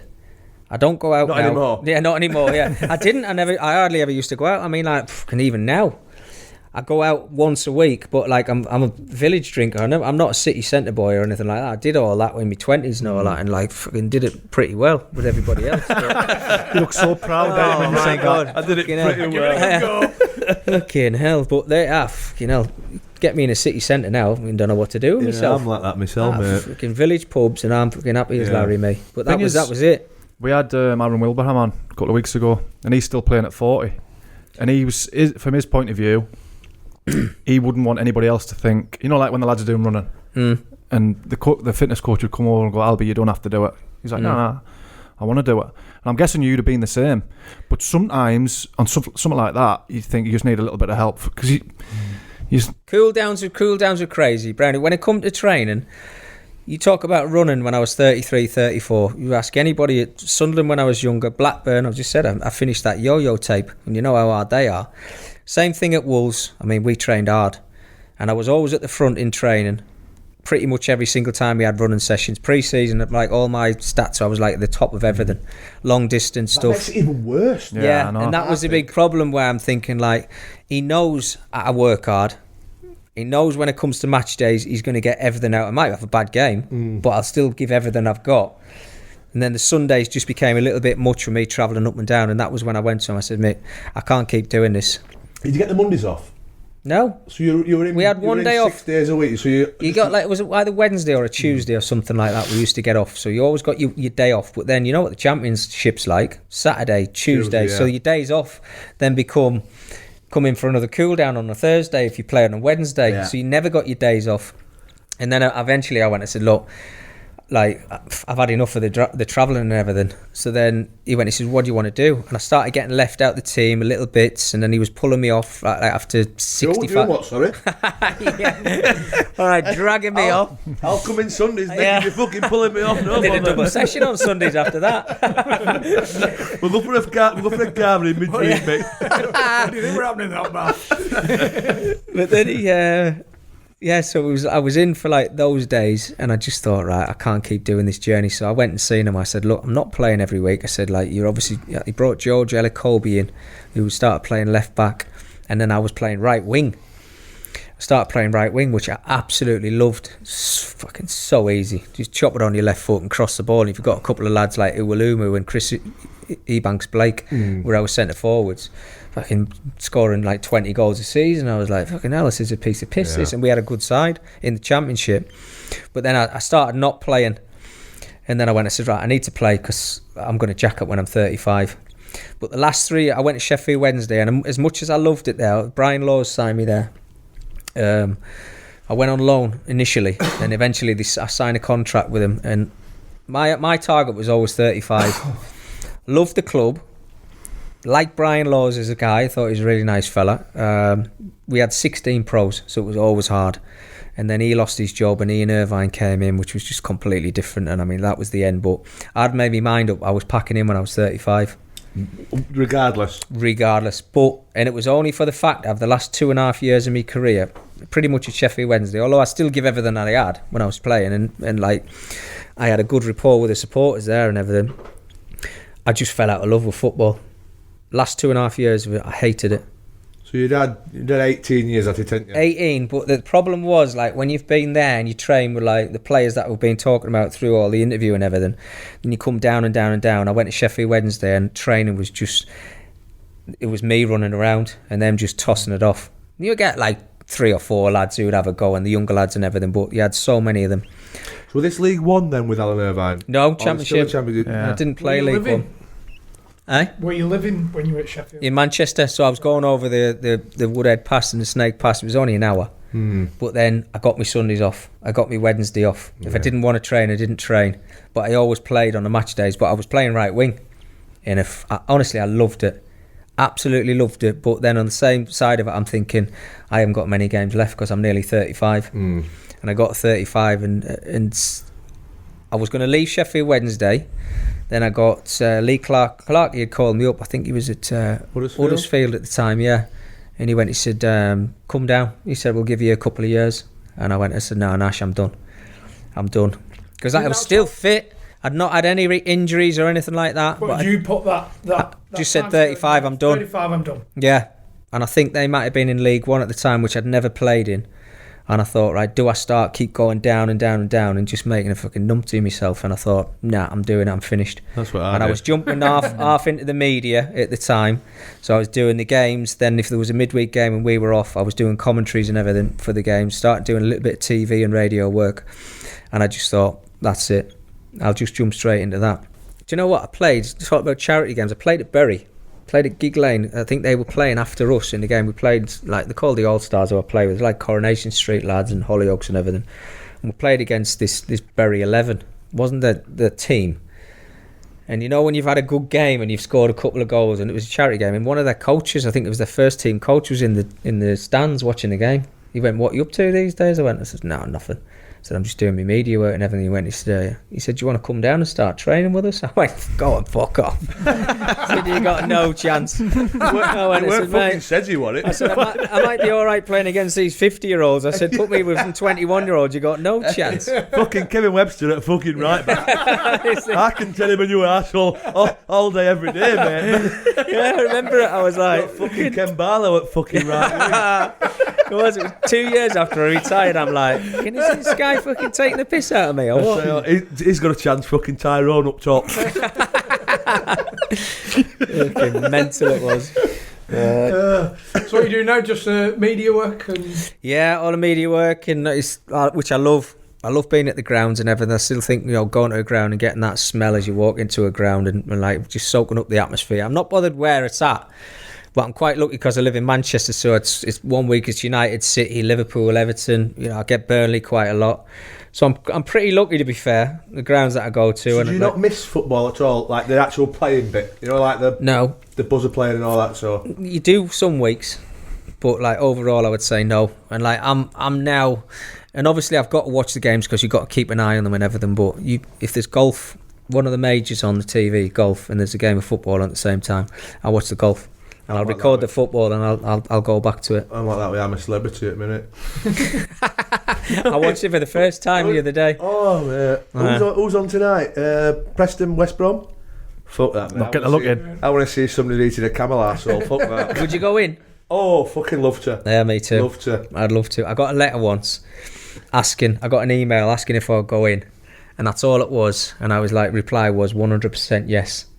I never heard anything after that. I was fucking devastated. It's the only way that I'll be able to lose some fucking timber. Honestly, I love the show. Yeah, I haven't so much watched it this year, but every year before it, I've watched it. In a heartbeat. Yeah, I'd love to go on it. Yeah. Are you plugging yourself there? Both of us are. We're going together then. Yeah. Oh, mate. God almighty. I've no chance, but I would love to go in. Really would. well, cheers, Mickey. Cheers, Mickey. Yeah, thank Top you. man. All right, boys. I've enjoyed that. Appreciate it. Reminiscing about my old days. Sounds like you were surprised that you enjoyed it. Fucking hell. You never know what's coming with you lot. I've seen a few of the things that you've done. I'm like, oh my fucking God, what have I put myself in for?